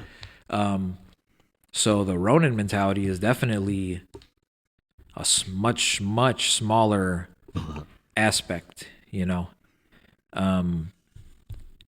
I've definitely fit into that part of it, man. I know you as a Ronin. I've seen you live that life. I've seen you for like 20 fucking years, no cell phone. And you're from the attire to the mindset to everything. But you know, even throughout that whole journey, it's just been that personal. I've just always had that personal outlook, and I'm on my own journey, you know. Throughout times of not fitting in, being the awkward one in the room, or whatever that is, it's just never affected me to the point where I felt like I had, I didn't want to do that. Yeah. I'm able to communicate and keep it cool with all the groups and crews. And over all of the years in a lifetime, I have had friends in so many different gangs and now in different graffiti crews. And, it's an individual thing for me. I'm not just cool with this group of people or that group of people. I'm cool with that person and this person over here and this person over here. Yeah. And my actual art gang ranges from Roman in his low 70s all the way down to these little homies and my niece and my friend's kids down here, like 7. Wow. And it's everybody in between. And it's not, and it's understandable. It's not for everybody. Not everybody wants to just be out there on their own. No. It gets lonely. It gets lonely. It gets Financially you have to strapped. you can't just bounce your thoughts and ideas and stuff off of people. You don't have people just telling you and giving you advice of what to do. You have to keep figuring it out yourself. Yeah. So it's understandable. It's like I had said, I've done enough work and thought to not judge either side of anything. I just want to keep learning about all of it, and about people and about all this stuff. But it's definitely been my role of doing it on my own. Yeah. But at the same time, still steady trying to work with other people over all the years, and even when I'm alone. I mean, I started throwing basement music shows out here around the hood in like 2002-ish, when I was a young teenager. I was in a band, and then once that band broke up, I didn't just stop. I kept helping throw shows for everybody else's bands. And I'd still pull up with a DV digital video camera and still get footage of other people performing and doing other stuff. And again, it's not paid jobs. I'm not getting money out of it. I'm not getting anything from anybody out of it. It's just more of me. That was always my energy. Like I said, it cut to, I still right now, all these years later, find myself doing exactly that, in that position. But I've always done that. I've always wanted to help out all the different creatives around me for whatever reason. And it's not because I'm trying to fit in over here and get in with you guys or this or that. Like, no, it's just me doing my journey and wanting to, help out everybody around me. Because why not? Until it turns into something else. And like I said, that's that 90% of All right. nothing coming from it. Yeah. But then there's that 10%. And in the end, I'm over here now I'm a 9-3 artist. We're a group over here. But the reason this works is because each one of us has our own group outside of here or life outside of here, And this is and maybe there is 2 or 3 of us that we are ronin. We are on our own. But I mean, I would consider Roman that. Yeah. Roman works with, I couldn't tell you how many people over his lifespan and even to this day, but none of their lives depend on him and his actions, and his life doesn't depend on anybody else's work or anything. If something falls through, all right, it's cool. Yeah. I'm over here doing this still. And without anybody, I'm going to wake up every single day and keep doing what I'm doing regardless, so it's cool having this group over here, but it's still that mentality. Yeah. My homie Wicho, when we used to DJ, his name was Tyler Durden. That was his DJ name. And we loved that movie. And one of the main things was Project Mayhem. Since the inception of the South by Southeast podcast, whenever I had the chance, I'd ask people like, yo, if you had like a hard brush, you can change it, blah, blah, blah. You can, beautify the hug, blah, blah, blah. Deep inside, one of my answers was art.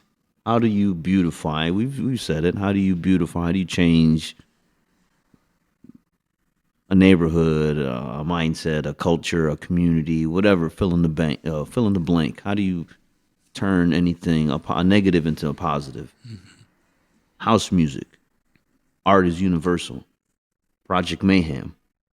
I'm pretty sure you could build upon that, but I really believe you guys, you are one of the main pioneers, along with everybody else, running a Project Mayhem in our area. But maybe you want to change the words, Project Shapeless, whatever you want to do. But it's bringing a change, bringing a positivity. It's bringing a pride. It's being that positive energy that's being infectious, not only to us, but anyone around you, but everyone that's just seeing the studio, that's passing by, that's seeing the livelihood, the art on the viaducts, the art on the floor.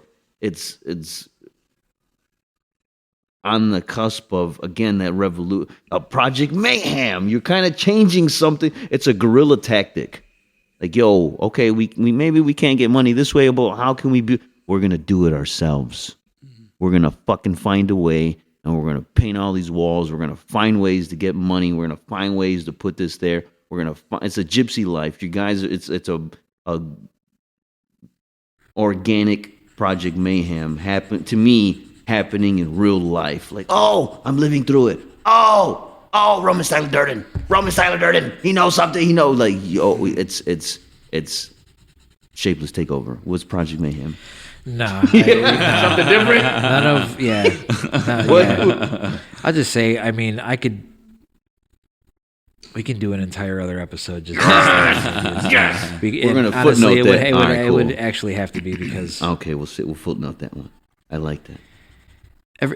And I'm sure everybody that enjoys that book and movie have their own versions of it, but that's a great piece of art. That's why, and you deserve to have your own interpretation of all the different stuff.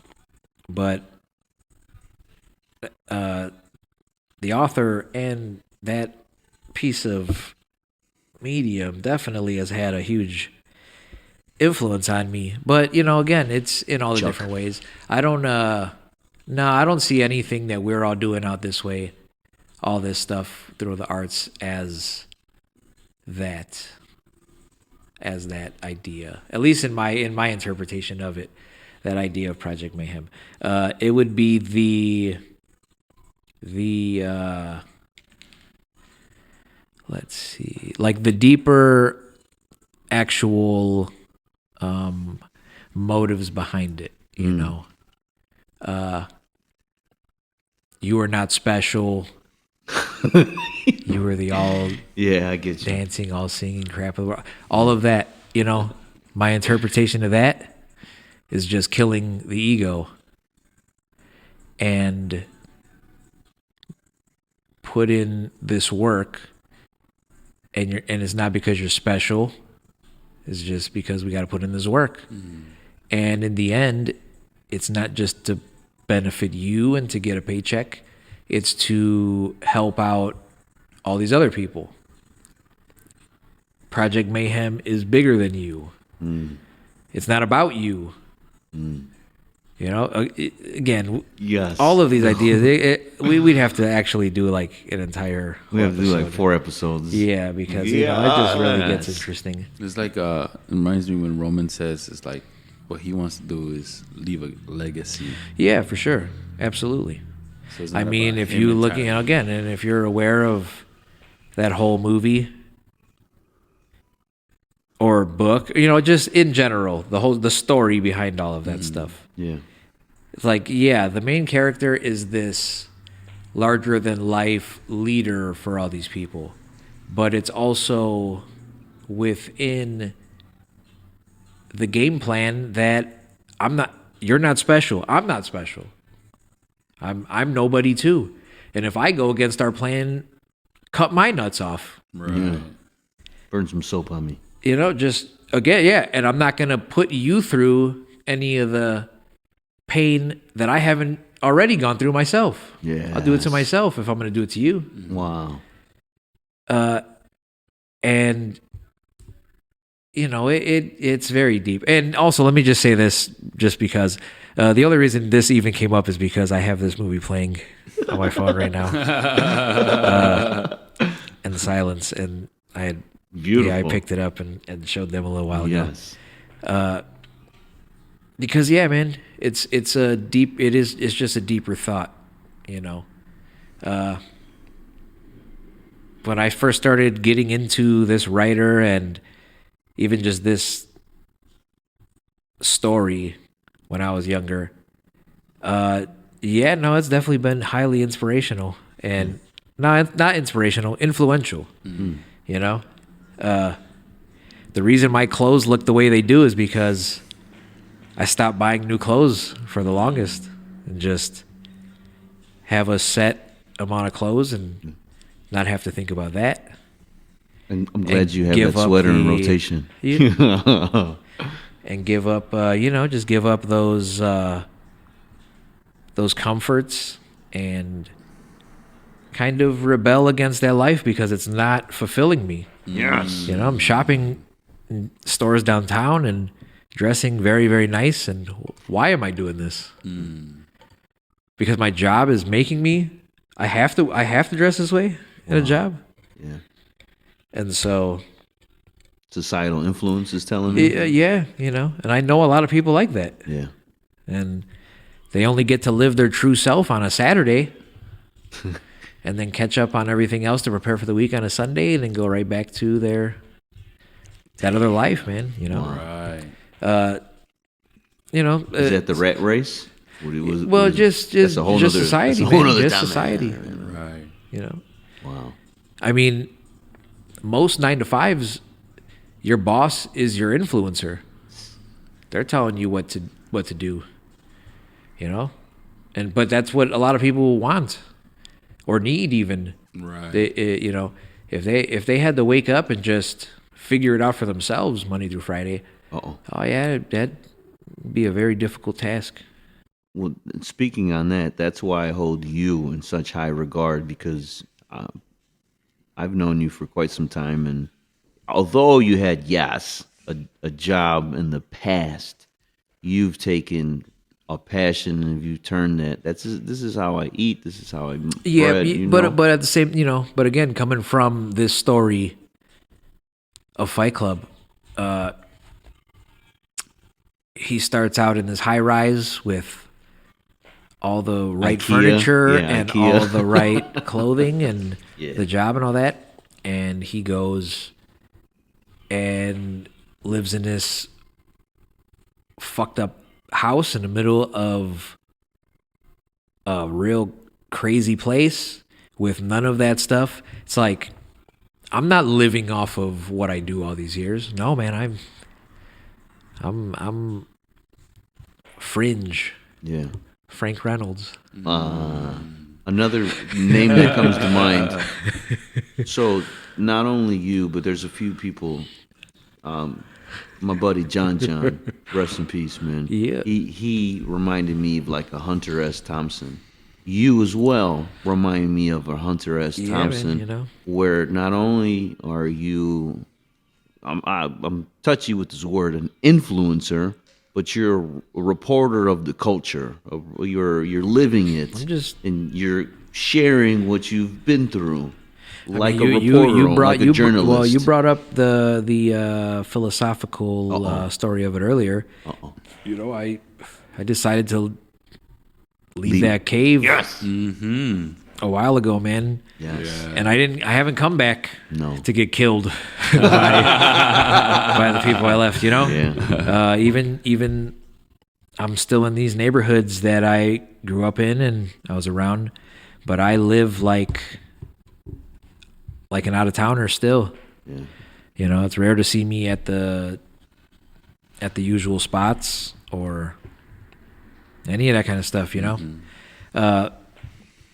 And like I said earlier too, man, this isn't, you'll never hear me be like, oh yeah, it is how it should be, and this is how you have to do it, and this and that. No, man, this isn't for everybody. This is just how I have always felt, and I felt, and how I need to live and continue on and be.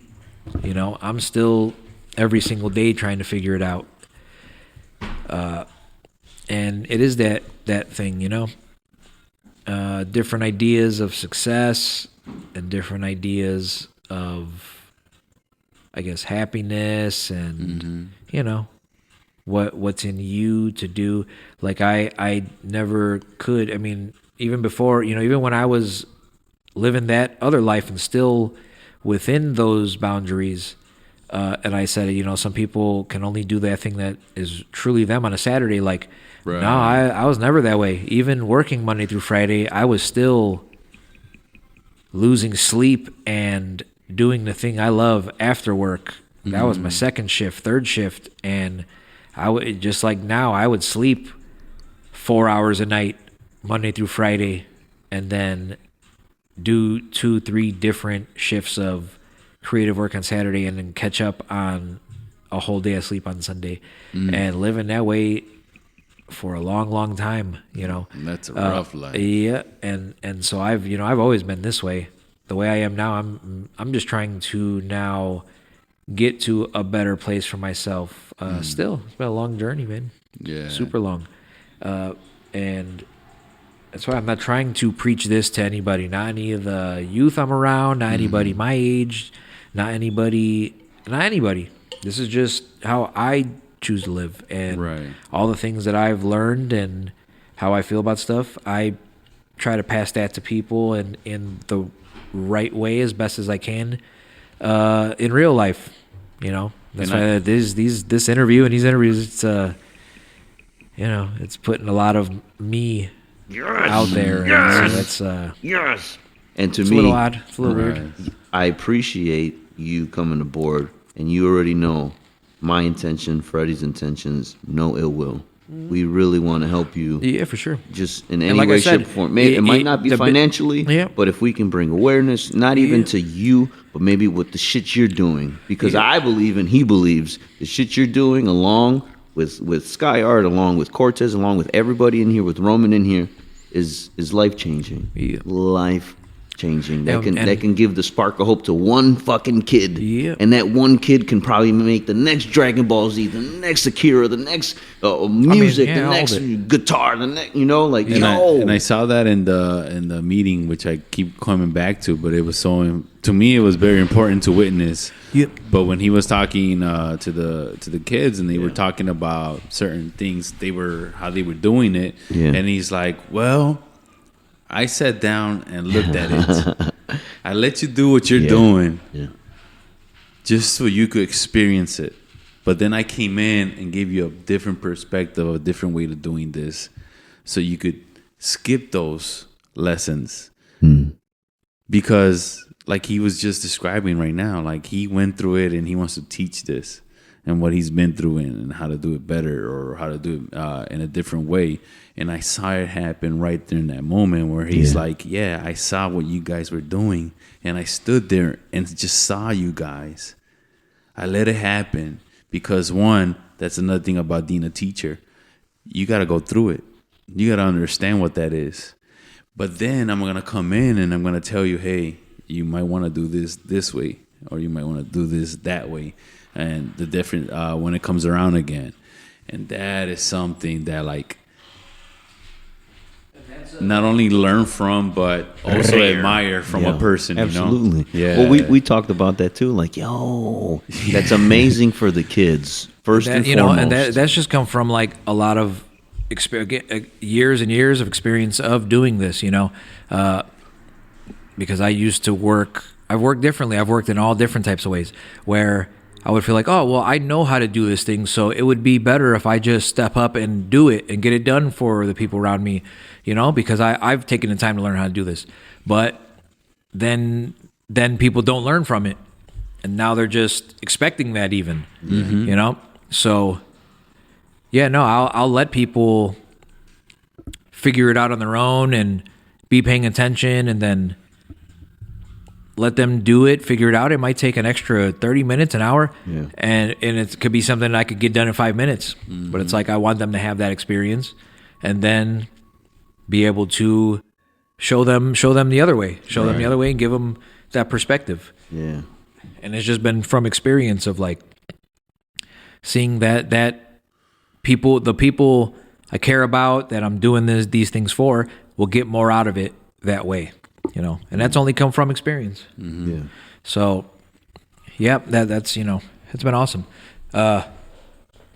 You've brought that up a few times about that meeting that I just had on Saturday. Right. And so it was a small group of the Project Third Space kids from Sky Art, which is the 14 to 24-year-old age range, and they had just I helped them throw their first art show outside of the Sky Art space. Yes. And it was, you know, it was only a few blocks away. It's right here in the neighborhood still. Yeah. It was at Stephen Walsh's studio space, the Agora, on 95th. Shout out. Shout Thank you, out to Steve. Dolor. And so it was a long process. And, you know, it was a lot of meetings and going over there and figuring it out. And it was during those times where I was like sitting there and helping whenever they needed help. If they had questions, I was able to do things, but I was letting them figure it out. And then I would help them, in a better way, faster way, whatever it was, you know. And it turned out amazing. They sold art. They pulled off an amazing event. It was awesome. But then, this past Saturday, we went back over there to take down their art so they could, take it with them and do all that. Get the pieces that sold to the people that bought them. But then I wanted to make sure that we were going to sit down after all that for at least an hour and talk about the whole experience. Because I do that I've thrown a lot of events over all these years, and I do that after every event with anybody else involved who cares enough to do it. I don't force nobody to do that. Right. And sometimes it's just me throwing an event, and I'll have to, Cortez is my right hand, and so he'll let me talk at him and talk with him, and he'll ask me stuff, and so I'll be able to have an assessment through him and with him. But any other events, make sure to talk about all that stuff, and and I always start with what could be better and what went bad, instead of what was good and what I'm hyped up about, and that's it. and all the good stuff. Yeah. I start with all the what could have been betters. And so we had that talk over there with them, and then you guys showed up because we were trying to do this interview that day, and it didn't work out that day. But then you guys got to sit in on a little bit of it. Yeah. But it was awesome. Even in that, I didn't, I was quiet a whole lot of the time because I want them to say all this stuff. Right. And then I can add my 2 cents or my perspective and all that stuff. And like Jedi was saying, like, these are kids learning this in a young age compared to us trying to learn it now as an adult and growing through all these negativities. Absolutely. And it's crazy. Like I said, for all these years, I've tried to be that person for people either my age or right around my age. And maybe, again, I'm sure it's 100 different reasons, but it just doesn't take. And in fact, they'll go against what I'm saying. They'll do the opposite of my advice. They're trying to kill the person who left the cave. Like, nope. Man. Or it's just, like natural. You're my age, or you're right here with me, so you can't know more than me, or whatever it is, Right. And so none of them have that mentality. Right. And it's not just about the youth, because Roman doesn't have that mentality. Yes. Roman will take my advice and he'll ask me questions about stuff. And the same way that he gives me all the inspiration, I will say things to him or show him things, media, movies, books, all different stuff that he appreciates and will take it in, and he doesn't rebel against the idea of I'm younger than him, so how could I possibly know anything that he doesn't or have any perspective that would benefit him, you know? Yeah. And like I've said, like I'm not gonna be angry about any of that stuff. It's fine. There's a lot of people that don't like me. It's just it's how it is. Right. And that's why in the beginning, in the intro, I said you got to come in there with an understanding mindset, because you can't go in there with the mindset of I know better than you or my way is better than yours. More is like learning from you and you learn from me kind of mindset. Yeah, and that's a thing of ego. Yes. Yeah. Absolutely. Yeah. And you know, Egos I are mean, rampant. from start to finish, Egos- this whole egos are rampant. this whole podcast episode, it's all intertwined. Every Everything. different thing we're talking about, because Yeah. I mean, I think I even said it, but the entire story of Fight Club is about destroying the ego and destroying the self, Yeah. and doing something greater than yourself, and not for any kind of personal or monetary gain or any of that. Maybe legacy. Yeah. And again, that's something that Roman speaks on all the time. I like what you said. You told the young. What was the artist's name again? The Padawan, the one with the. She reminded me like of an Ahsoka, the one I bought the mushroom piece from. Yeah. So you gave her good information. So she was yelled selling at it. her. Yeah.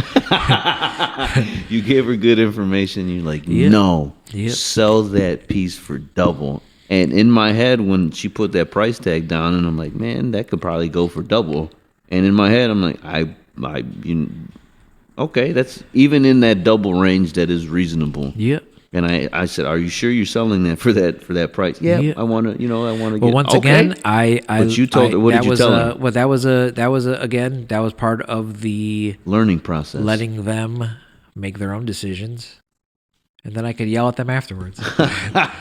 You can teach and instruct them. Yep. And yeah, I'm just I'm saying yell at them. But Yeah, I know. It's been an interesting thing, while we're making art and doing these creative projects and stuff, I give off all of my different energies to them, and I guess when I say yell at them, I'm like I raise my voice, but I definitely It's not yelling. It's literally to make sure they're paying attention, and it's hard to even explain.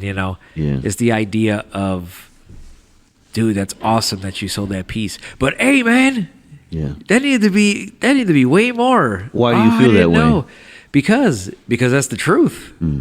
Because I looked at the piece, I looked at what she made, and you saw it, the creation, the time, the love, all of it, and you were the one who bought it, and you you either had the price tag already, like the sticker on you, right. And I looked at it, and you were carrying it, I felt bad. You had the piece of art, and I was like, wait, what? You bought that? Yeah. And then I saw the price tag, like you had the posted on your and he shirt, looked at me. I said, "Fuck," and I just kept looking back and forth. I was just like, man, get the fuck out of here.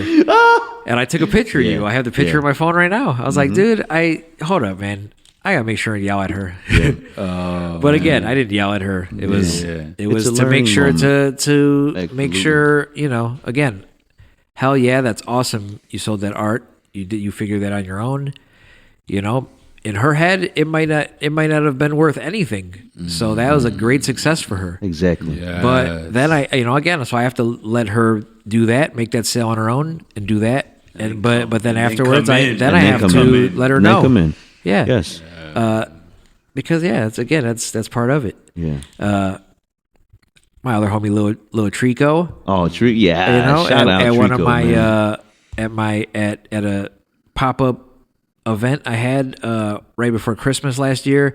They were one of the artists with their artwork there, and I remember Stephen Walsh was walking around the room, and he was picking out all the different pieces he wanted to buy, gifts for different family members, all different stuff. That's dope. That's beautiful. And picked out a piece of Trico's little mini canvas, mini easel. Hey, let me know how much that is. There's no price tag. Woo woo. So eventually asked Trico what was the price on it. gave me a number. I was like, oh, okay, yeah, that's cool. Hey, but I'm just letting you know I'm gonna double that. Yeah, Steve wants to buy that, and no, I'm gonna make sure that it's double that. Yes. And okay, cool. And I let Steve know, and that was still a steal for him. Yes. It was still. Oh, that's it. Yeah, you know what? Yeah, that'll be good. Yeah, that'll be good. Just yeah. Go let Trico know you want. That's the one you want, and that's the price. Go do that. Dope. So, you know, it's all part. It's just all part of the journey. I want them to experience all those sides of it. Yeah. If I could, you know, if somebody is charging $50 for something, and they have two pieces and both are $50, I want them to sell one of those for $50 and then let me sell the other one. Yeah. And figure it out just for that experience. And it's not because of it's me selling it or the situation or any of that stuff. It's just I can, you know, I've been doing this for a long time. I focus on this a whole lot, and Roman passes down a lot of this type of advice. Wow. You know, it's all those. It's all of the factors. So don't sell yourself short. Yeah. And one thing that I That's personally, the underlying message. Yeah, for sure, and it's right one there. thing that I personally have built up for myself, and I make sure to express to all the homies, all the little homies, all the homies my age and even older, doing these types of events. You know, some artists don't have to do any events ever. They could just exist off of social media and sell through social media and ship stuff out worldwide and go that route. But if you're doing actual in real life, in person events, and you're setting up tables and all that kind of stuff, or at gallery shows and you're hanging art on walls and all that, like I always make sure to let everybody know this. You don't have to sell that one piece of art to 100 people. You just have to sell it to one person.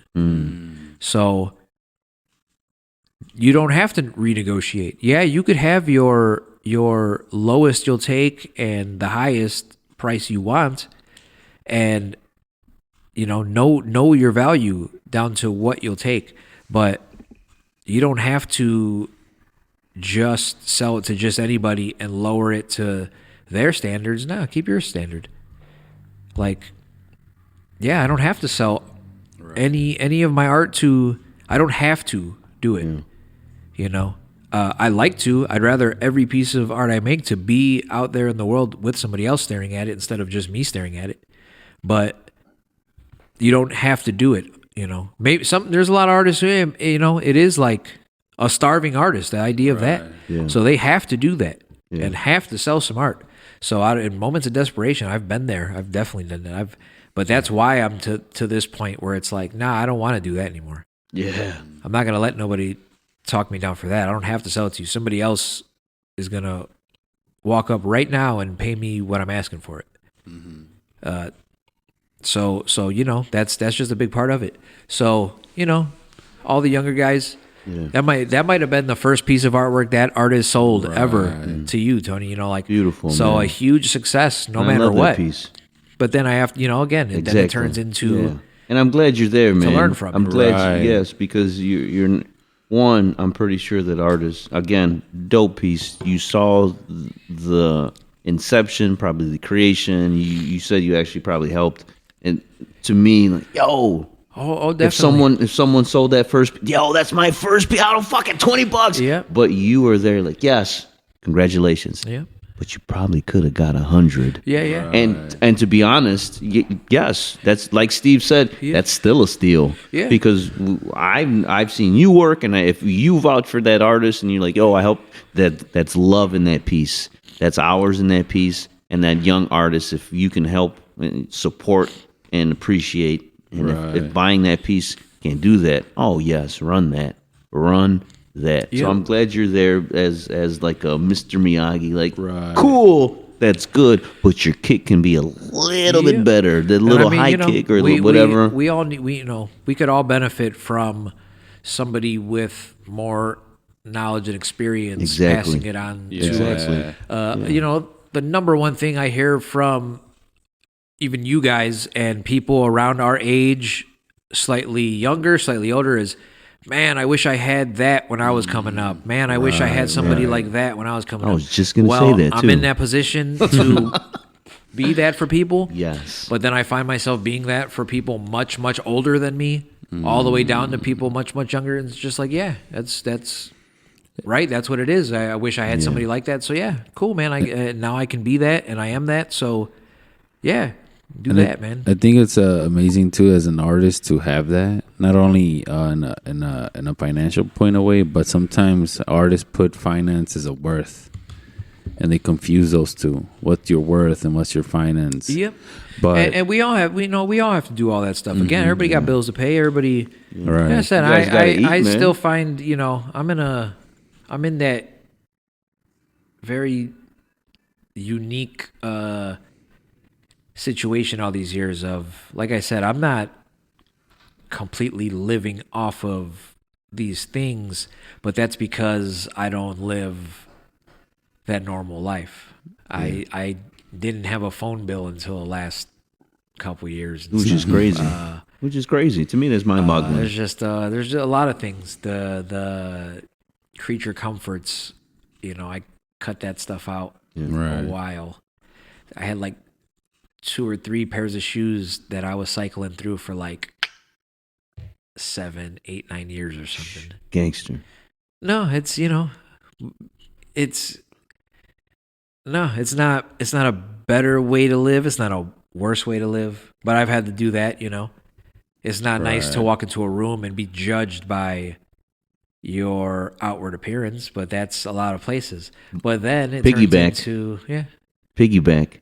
That same appearance. You go into a room, and who notices you? Hebrew fucking Brandon, yeah, but, right? That's but- my vibe. That's my tribe. But us coming from where we left the cave, That's we're the- judged by, oh, look at this guy. Look at his Yeah, clothes. Look at again, this. He's it's not just- successful. it's not the norm, But, that's yes, that's not not the the norm and norm. stuff, But when you go around the same people with the same vibe, frequency, energy, force, whatever you want to use, Right. like they know the real recognize real, the ninjas recognize ninjas, whatever Right. verbology you want to use, it's there. Like, yo, that guy's my tribe. He knows what's up. I want to go to the barbecue with him instead of this fake motherfucker, this vulture over here. That no. That guy. And yo. that just, again, it just came from a place of necessity. Like I had to do that Yeah. at a certain point.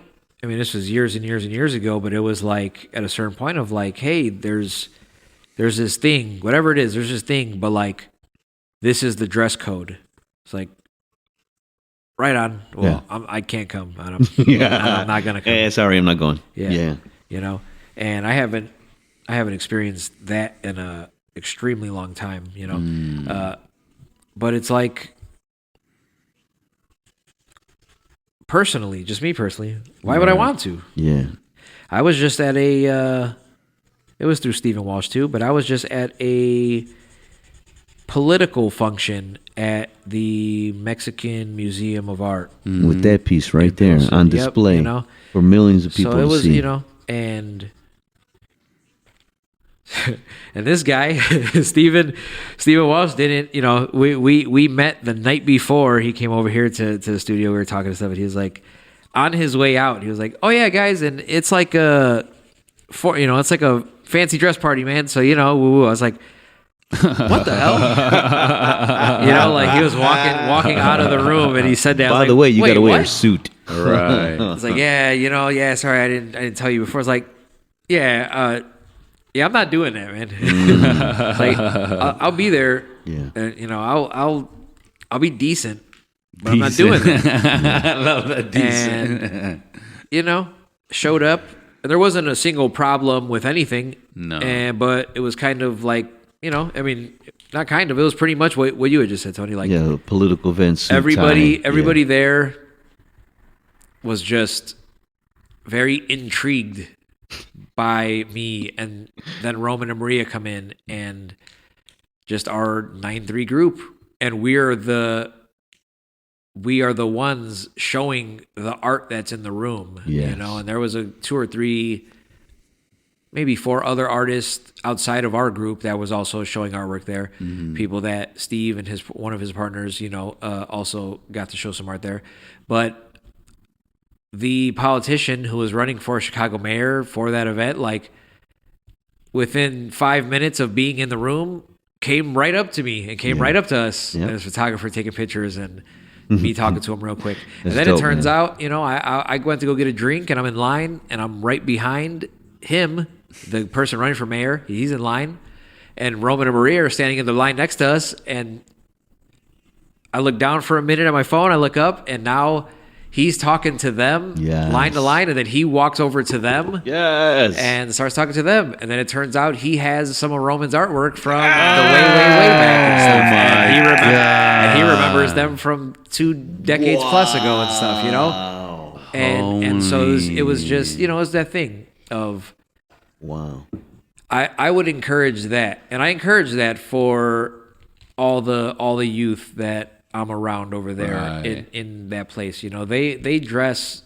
I think Fred, you said it the other day of like, man, it's crazy. All of my friends, they all kind of look alike. They all look similar, you know? And damn, every single one of those kids youth is sitting unique. there and they look all completely different. Right. It's like, Yeah. man, It's beautiful. And I'm they're- telling you, they're that doing their fucking own thing, meeting man. did so much to me, man. Yeah. It was You more love than that meeting. Yeah, even though we didn't record, Yeah. it was meant for me to Yeah. experience that, man. And it's like me and none of them, just like me and just normal with anybody. Like I don't make how I look a big priority or a factor, even if it is that to other people or whatever it is. Like none of them do either, man. At least there, because they've given the energy or the thoughts of being in school or elsewhere in the neighborhood, and they are looked at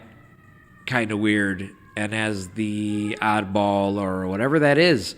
Yeah, I grew up that way. Yeah. Like I said, I'm the same way I am right now. I've always been this way. Mm-hmm. There was no big change, and now I'm this way. Nah, I was always this way. I've been going to concerts since 2nd grade. I've been wearing crazy concert tees, and metal band and rock band tees, since always. Limp Bizkit. Just everything. I mean, shit. White Zombie, Yes. 94. Yes. Megadeth, 92. And everything from then on. And like, originality. I love some originality. There's a whole idea of nothing is original and all that. Yeah, whatever. If I combine all of my influences together, I'm making something original, and it's thinking original and still being original. Yeah. Instead of just whatever the fad and trend and norm is for the day or week or year or any of that stuff. And so all of them at the spot, all the youth, I highly encourage that. But even before, I don't have to say anything. That's what I was saying. Like, we don't even talk about that. We don't even have to talk about image or appearance. They naturally just do So them. they are. Yep. Some of them change every different aspect of their look every single day, every week, the day that I work with them, they look completely different and they're trying something different. And that's why I love that place. That's why I love Sky Art. Right. Shout out to Sarah Ward. Yeah, shout out. That's like, to me, top tier person. Like, who would I say? 50 Cent, Right. Danny Trejo, Up there. Sarah Ward, Up there. Roman Villarreal, Wow. Hog Beats, R.I.P. Yeah. Rest in peace. Miguel man. Cisneros. Oh, we found out. Oh, Yo, my God. Thank you again for our introduction. Yes. You with Miguel. You put us onto him. He's again another Ronin. His work ethic. Man. Yo, you want to speak of work ethic. Yo. And again, it's not the same thing. It's not like he wants to be better. It's just he loves his craft and what we're diving doing. in and just to what we work it's a for. personal challenge to get himself better. I want to do this. I want to do. Man. It's no shot against any. I don't want to be better than you. No, I want to be the best person I can be. I want to learn this. I want to learn this. I want to learn. I'm gonna try this and he's all over the place. He's an amazing artist in himself, and his work ethic is whoa, mind-boggling. Man. I feel inferior sometimes. Yo, we have the same amount of 24 hours in the day, and you're on top of your shit. He's the Right. he's the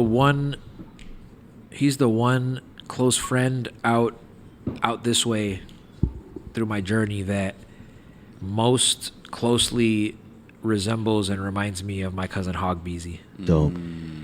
That's beautiful. Through that work ethic. That's beautiful, And man. through and even beyond the work ethic of just ethics. He like me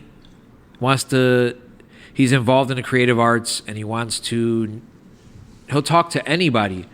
And if you're not in the creative arts, he'll have the same amount of conversation as somebody that is either in the creative arts or wants to be, right? And if it's somebody that wants to be, you have a deep conversation and you feel it out, and you give them some inspiring words, and next time you see them, you keep that conversation going, and you do all that. And then it can turn into, oh yeah, so what? You really are about it? You're really trying to go be a photographer You about or that do life? some stuff? Here, borrow my camera. Yeah. Wait, what? Yeah, no, here, take it with you. Go try it out. Here, I'll show you how to use it real quick. Because my cousin Hog Beats is the same way. Yeah. What do you need? Oh, here, you know what, man? I got some stuff over here. Take these $700 speakers with you. But that's me saying it that way. Yeah. You know, it would be here, borrow these. Yeah. Nah, what do you want from nothing, man? Just hold on to them. I got some other ones. Or I was about to go get some other ones anyway. Hold on to them. All right, man, but I'm gonna end up paying you for them. Yeah, that's cool. Just we'll figure that out later. Here, Yeah, we'll get that later. Just go use them. Do your thing. This is how you use them. This is how you use them. Create. And Just go create. use them. Just create. So I've seen it. Sadly, they never got to meet. There's a real short list of people that I really, I'll die with the regret that I didn't get to introduce Hog Beats to them and them to Hog Beats. Yeah. But he's on that short list. It would have been that thing that they there's a few people on there too. Of like I could see Right. them being closer even than I am to either of them. As again, because that's the people I keep around me, and that's Yeah. how Hawk was, man. Right. He only came out here a couple, 2, 3, 4, 5 times as an adult. Yeah. He definitely has music with Kojak. That's dope. He definitely That's made dope. beats Yeah. and made music with Kojak. And that's crazy. Yeah, Kojak, his Because career I wasn't, and everything. I wasn't man. even involved with that. Yeah. Wow. I was involved with introducing them at a certain point. What up, Kojak? His shit, man. Oh, his music. I love his music, man. But it was that, man. It was that just. That's why I love doing it. I could introduce so and so to so and so, and I don't need to be there or be accredited for anything Right. beyond that. I want to keep doing that. Yeah. So that's why I like keeping all those people around me. That's awesome. But even that, I still see them all as straight Ronin. Yeah. Hog Beezy, Ronin. He had a couple hundred people at least that he worked with, had under him, had as mentors, all that stuff. But it was Hog Beezy the Ronin. Wow.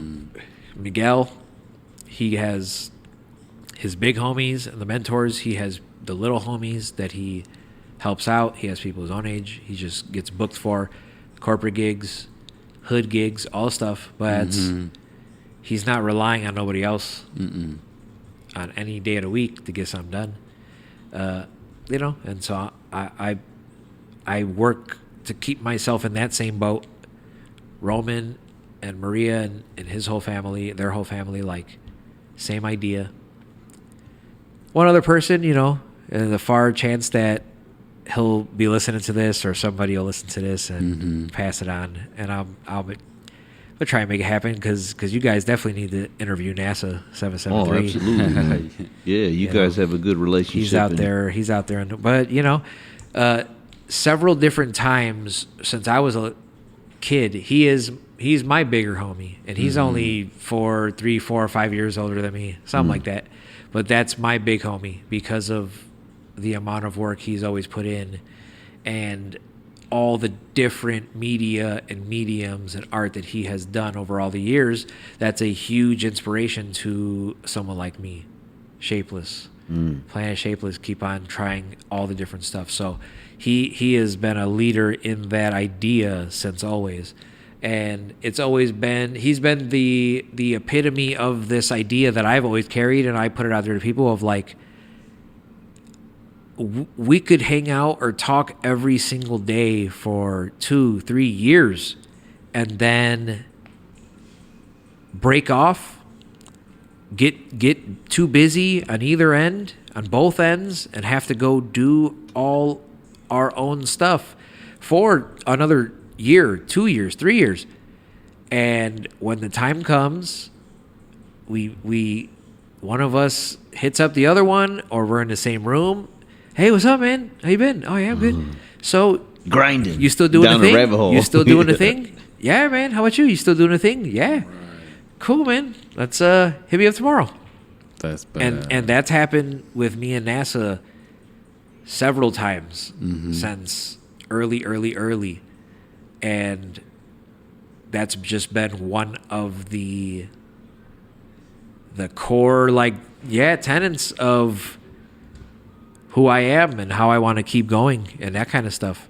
That's how me and Roman eventually linked up. We met on some art show stuff. I was set up at a table right next to his big, amazing tent and table and all his people and sculptures and all that shit.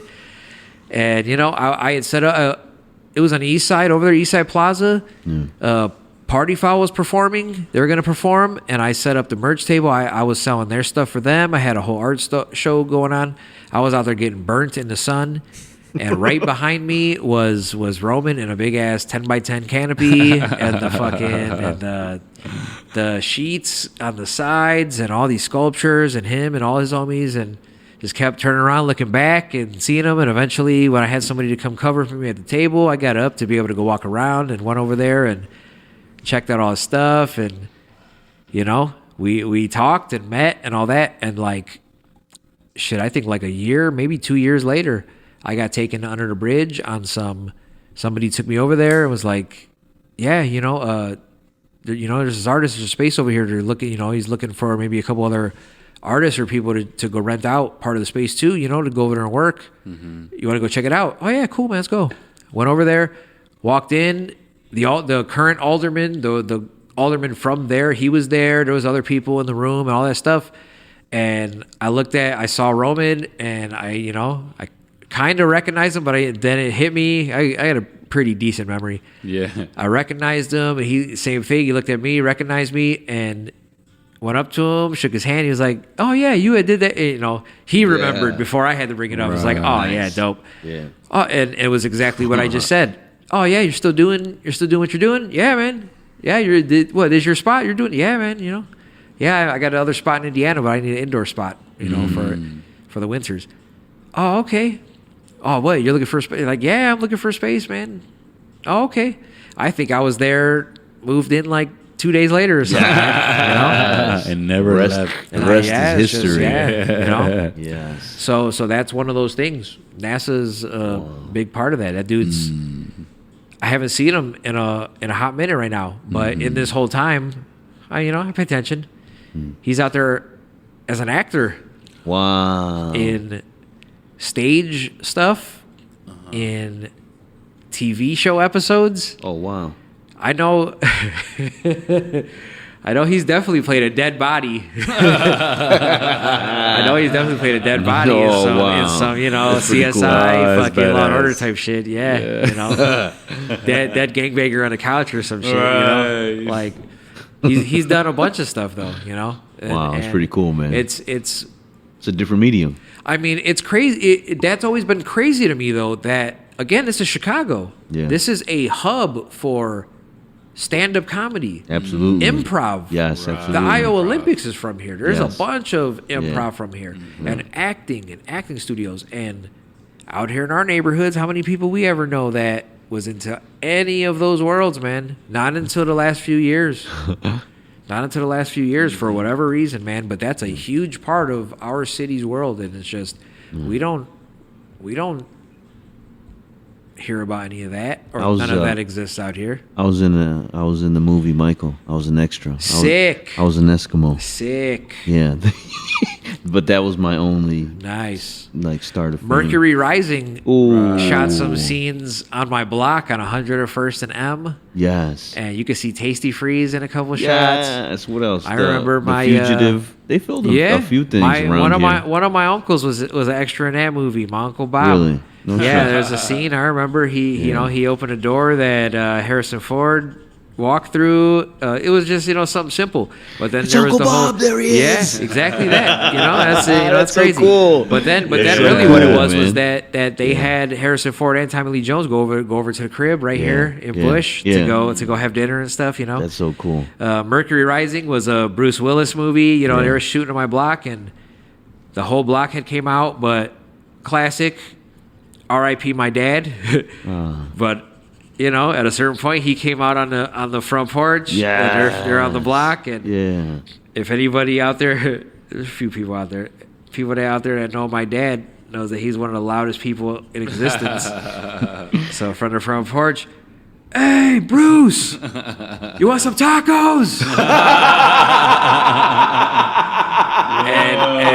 and it was like hey yo Bruce, and it was like this thing of like unavoidable of like all these people and stuff going down on the block, and it was like Bruce Willis had to look over and acknowledge him. Damn. No, it wasn't even I'm cool. It was like I'll see. I'm we're shooting that type of shit. Oh, but it was he's just probably like, in his head. Yeah, I can go for some tacos right now. Man, that's straight up, man.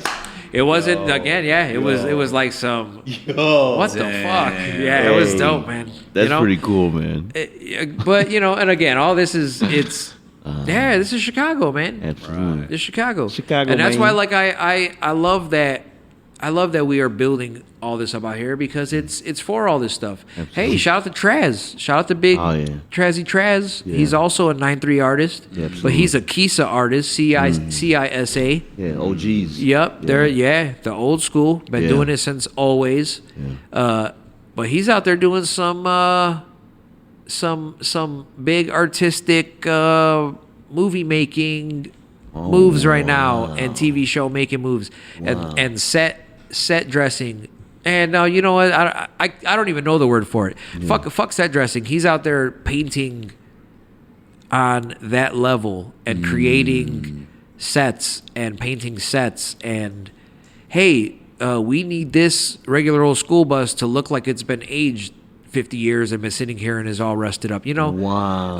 Figure out what kind of fake blood will work the best. Try out all these things. He's doing some amazing stuff with superstar actors because we have that in Chicago. This is all over the place. You have the talent. You have the skill and the work ethic to make someone top tier. And there's very few of those connections from here to the rest of the city. And I think that's the lacking part, the connections or the awareness. Again, shout out to Sky Art and Sarah Ward because I mean it sucks it hasn't happened since, but pre-pandemic producers and actors from like Chicago Fire, Chicago PD, and those shows would come out every few months to Sky Art to go do projects with the kids too, man. Really? Man. And there was, I was there. I was only there for one of them because then pandemic hit and kind of shut a lot of shit down. Dang. But shit, there was an actor that came there one day. It was producers, and there was a couple actors that came, but there was one that I recognized from some old school shit that was like to the point of like, damn, I can't even go say what's up to this dude. Wow. Because I only know him from some hardcore ass role that he did, and I don't even want to bring that up around all the youth and all this stuff, man. If anybody has ever seen the show Oz and know Oz, Kareem Saeed, man, sick, man, crazy, crazy. I didn't see the scene. Oh, dude. And it's crazy. A lot of people haven't seen that show Oz. And you know what? all of the other HBO shows beyond that, it all like stems from a lot of that same energy and the storytelling. HBO in general, they have a lot of similarities amongst all their shows in their genius storytelling. That's why all their shows are a hit. Mm-hmm. You could go watch that show Oz. It's based in it's like a prison Game of Thrones. Ooh, really? Again, a lot of their shows have the same story, kind of stories going on, you know. But it was like the idea of that again. Sopranos. It's about mafia heads and families and the struggles and family life and this, that, all that stuff. And so Oz, you could go watch Oz and damn near every actor in this show went on to be in other shows, other HBO shows even down the line. TV actors, it was like very amazing stuff. But this guy, he was a very powerful actor entity within that show. Yeah. And then he's walking into my job one day. That's crazy. And I'm seeing him, and it's like, you'd have probably loved that. Like, no way, you know about that? And it was, but again, no. You know what's crazy? Like, I guess that was another reason, even more so than just, oh yeah, you know, I don't want to bring it around the little ones. Like, the look on that dude's face the entire time he was there, he was having a blast. He had his camera out, a digital camera out, taking pictures and documenting the whole thing. He wasn't there as an actor and a star or any stuff. He was there feeding his soul, man. Just like every other person that goes through those doors, honestly. You know, it was again, I can't sit here and fan out, man. Like, I can't even do it, you know. It really was that.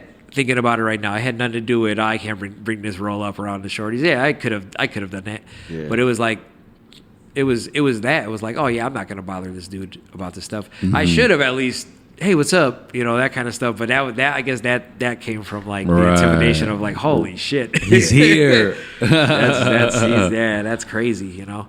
Mm-hmm. But you know, all of this is Chicago, man. I'm glad that we are at least, I would say, in the conversation, you know, with the rest of the city. You know, we talked about it. We're not trying to be better than any other place in the city. We're not trying to be like any other place in the city. No, we just want to now be able to do our part to make things better and be even that. If we're going to want to be better, it's to set a good example and to try to change things in a positive way and all that stuff, you know? Damn, that brings it back to, like, right now I just thought about, like, popcorn. Because he said when he was doing the whole, when they were doing the brickheads and then breakdancing, that the big scene was New York. The big scene was California, LA, and like everybody looked at Chicago like, Chicago? Like, what are you doing here? Y'all motherfuckers make pizza. Yeah, like, so they had to come in here, not only like be like show them what Chicago is, who Chicago is, but not only that, but actually took it to the point where now everybody internationally knew Chicago because of them, you know? Yeah. Making a name for yourself. Right. Like, again, another individual popcorn, taking a skill, taking a medium, and just diving in that shit. Mm-hmm. Not, well, I think you play a character when you're battling. Like, yo, I'm about to school you, son. But I think it's genuinely from, let's see how far I can push my skills. Yeah, it's I want to learn this. Man. Yeah, the core of all that is, let's see who's better. But that's like, I mean, even I would equate that that breakdance work ethic and competition to like boxing. Yeah, absolutely. You're not trying to. If you have the right mentality, you're not trying to kill your opponent. No. Right. Maybe that thought is there to help you win and best your opponent. Yeah. But you're not trying to fucking murder someone. Yeah. You know, that side of it is, you know, disrespectful, all of that kind of stuff. It's like, fine, that's part of all the shit, but like, at least to me, like, yeah, nah, it's not about that, and it's actually like why I don't even get into a lot of stuff, because that's like, that feels more like ego based. If he bullshit. dies, he dies. Yeah, you know, and that kind of stuff, you know. What was that, Rocky I'm, IV? Yep, and I'm sure that's like a core tenet of that, because what, at the end of that, I think there's like, he respects Yes. Rocky or some shit, right? Russia, So that's Russia's the like, whole, oh, Russia. yeah, they and love so him. that's the whole We're- idea we're behind the that. same, Yeah, hey. exactly, that type of shit, you know. We're the And same. so breakdancing, like, yeah, no, that's from the core of that, unless it's personal problems. Same thing with Right. graffiti, unless it's Yeah. personal problems Yes. and all that stuff. That's a good- It's about pushing the other. It's pushing yourself to be better than that person, and then you doing that is going to push that person to be better. You know, I think we talked about earlier, like the Tank Davis and Ryan Garcia fight just Ooh, happened a yes. couple days ago, Yes. and Ryan Garcia lost, but is he making excuses or talking shit or any of that? No, man. He put statements out there that Tank is a amazing fighter, and damn it, I gotta go run up a couple more wins, and I'm coming back for he that said he rematch, got- he man. got I me need that good. rematch, Yeah. man. He said he got me Yep. good, but I'm gonna come back and I'm gonna learn. I'm gonna get it's stronger. like that. I mean, damn, that's the epitome of exactly that, man. Mm-hmm. Like, yeah, you know, you just made me have to go get better, man. You know, Steel sharpening steel. hell yeah. Yeah. In a Well, with the beat. breakdancing, Yep. what I really love about breakdancing, there's crews and they battle, and it's competition, yes.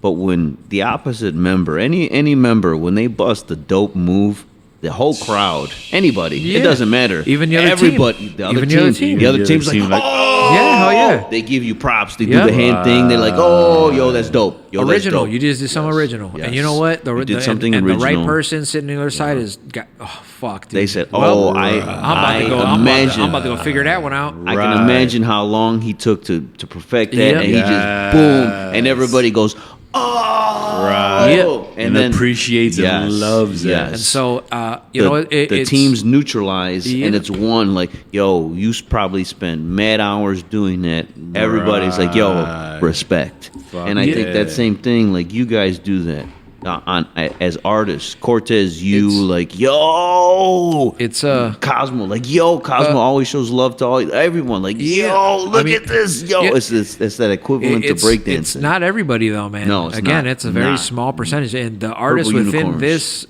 building and within 9-3, we are all here because we are capable of that Yes. within us, man. Yes. And we Yes. want to help each other and are willing to listen to the people around us and be inspired by that. Yes. But that's not just everybody. No. Again, this is Chicago. Chicago, man. Yeah, man. You flipped the We coin. have This is the- Chicago, This is man. Chicago. just sticking to the hip hop side of it. Yeah. We have both extremes on both sides, because we could talk about that. The Brickheads is worldwide, and they have won breakdancing tournaments worldwide. We have the X-Men crew located here, a yeah. big part of them, and same thing, man. You know, they definitely go out there and battle, but also contribute to help other people and do big events and all that. But we are the home of America drill music, and that is not Yo. that is not the same mentality and ethics of that, but it's within the hip hop world. I mean, it's not hip hop; it's it's a rap. reality, It's though. rap. It's outside of that, but it's a whole other thing, man. That's something else. So again, but it's the extremes of that idea. You know, my whole reason for rapping is to talk shit about all these people that I don't like. You know, and I love it. I'm not, you know, in the moment right now, I don't know if it started. I mean, there's a good chance it started here. Drill music started here, because then UK definitely has a big part of that, and then there's big New York drill. And but that's its own thing. But that's a very extreme version of that idea, man, of competition, of battling, and all that stuff. No drill artist is going to stand on a stage and battle the other person. No, they're probably going to end in fisticuffs or worse than that. Worse, they don't even exist in that. Even that in that world. Again, that's like the idea of boxing. Hell no, they're not. They don't not exist in that world. Yeah, which is crazy. The epitome of the crossroads of both extremes to me was probably the Versus episode of Jeezy versus Gucci Mane. Because that was some real world life and death violent shit versus actual hip hop song for song type shit, And even to this day, if both of them hate each other's guts, they at least allowed the illusion that, all right, we're gonna let it be after this, Right. Squash it. Yep. And you can't ask that of shit. You can't ask that of Chicago drill stuff. I mean, there was a conversation earlier with a couple people of like, the thought of that, and if those powers that be can try to figure that out and make some peace in the city, that would be great. But like I've been saying, it could take hours to get a positive energy in a room, and it takes 5 minutes to get some negative shit going. So it's an uphill battle to try to get people to change their thoughts and energies about any of that stuff. But we, can't give up on any of it, man. I'll try to build upon that without any names or anything. So there's one artist that could one artist was reached out to and said, would you do an artistic piece? And the underlying theme was peace between two rival entities. I think I probably worded that pretty good. Yeah. So he sat down, and this is a reality in our neighborhood. The underlying thing is peace. Mm-hmm. Peace, peace, peace. But as we all know, not everybody might want that, which is fucked up, and out here and in Chicago, you just being an agent of peace might get you shot. Fucking get you killed, man. Exactly. You leave the cave.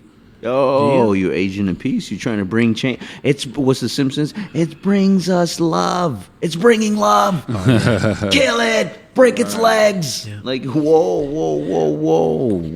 Yeah. We tried nothing. We're all out of ideas. Exactly. Oh, Ned Flanders. Yeah. Ned Flanders. Shout out to Ned Flanders' parents. Shout out to Ned Flanders' parents.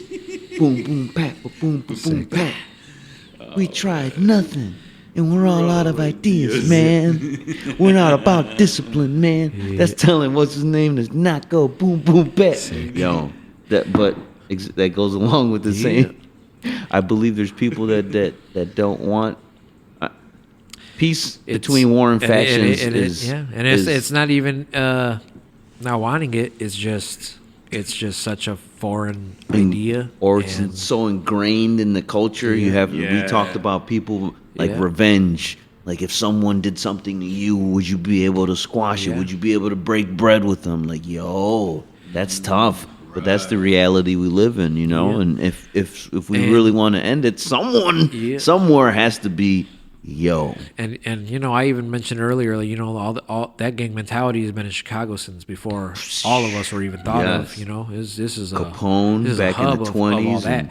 But the idea you had just said, it's wild because that exact thing happens in the first Godfather. Ooh, and great movie. They call a meeting of the heads of all the families, and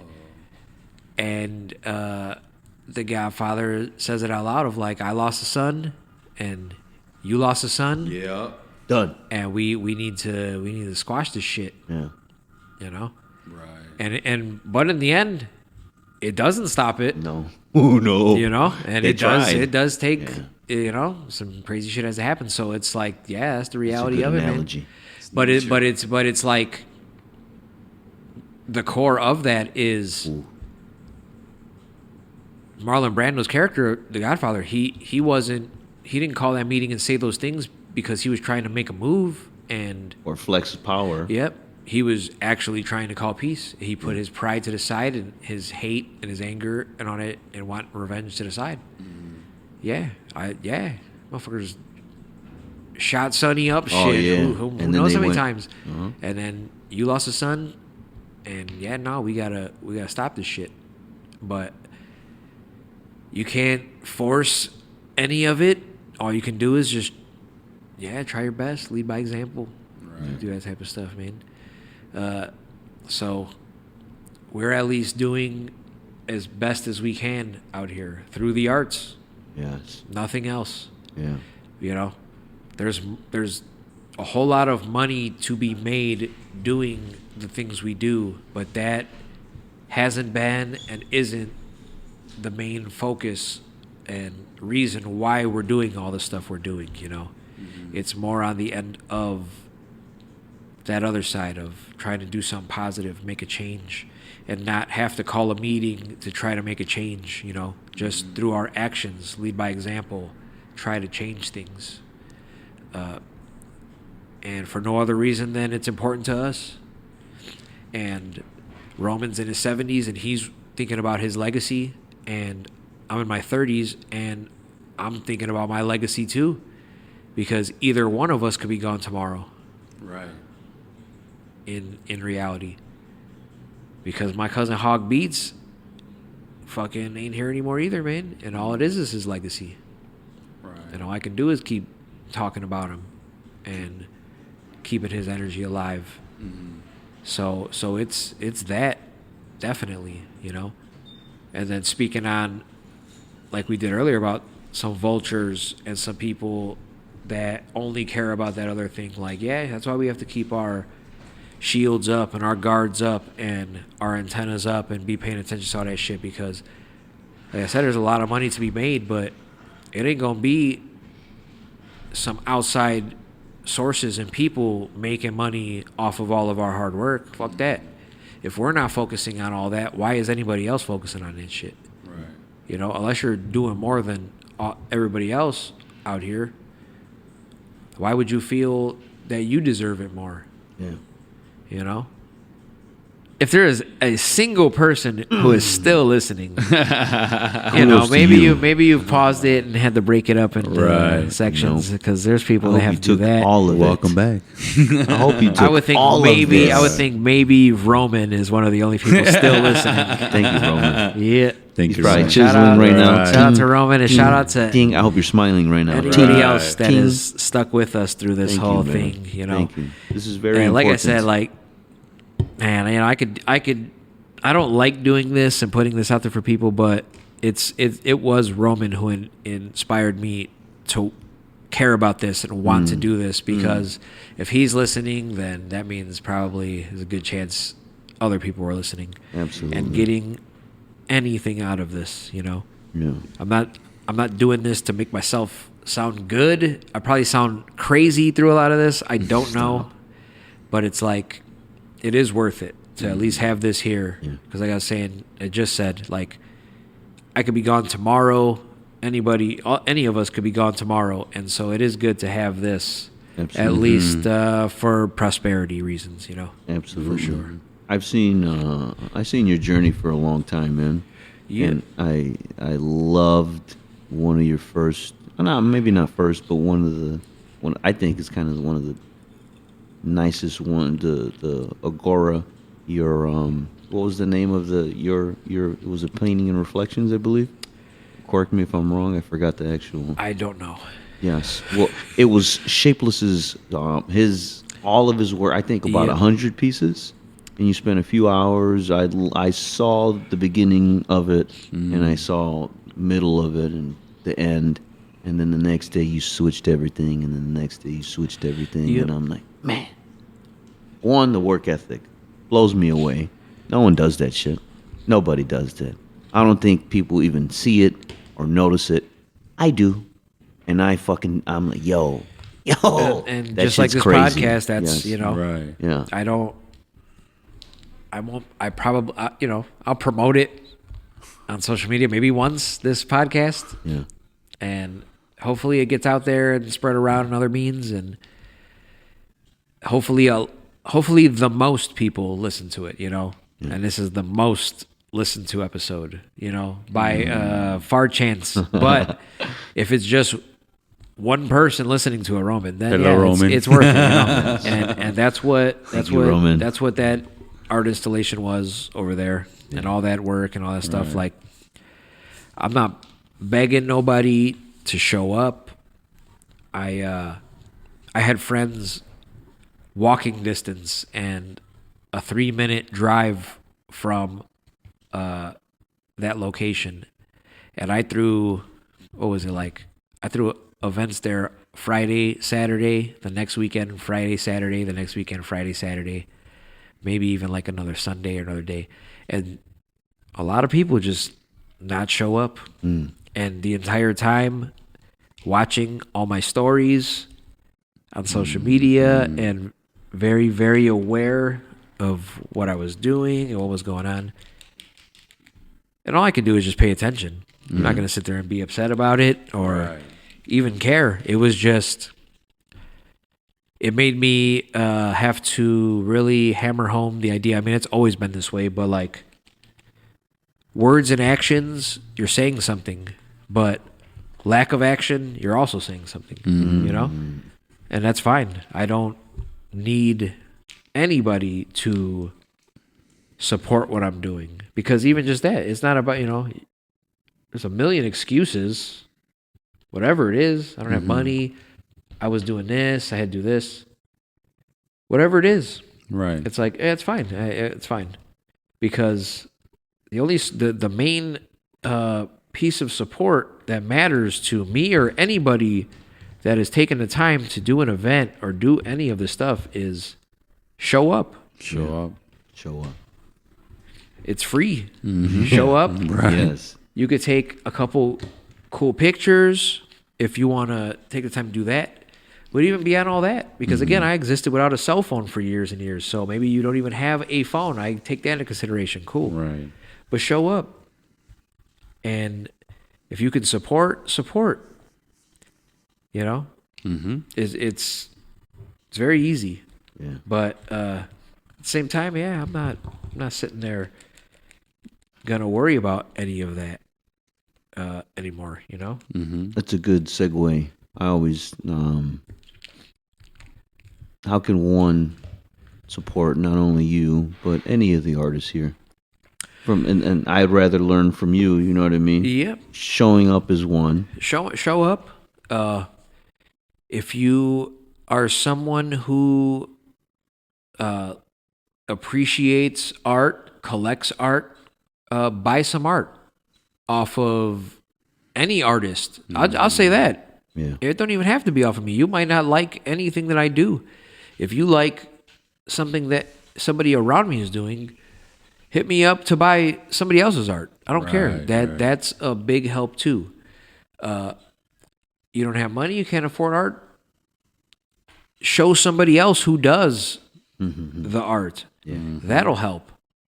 None of that, but you do have a camera, pull up and for free, show up. It costs you nothing.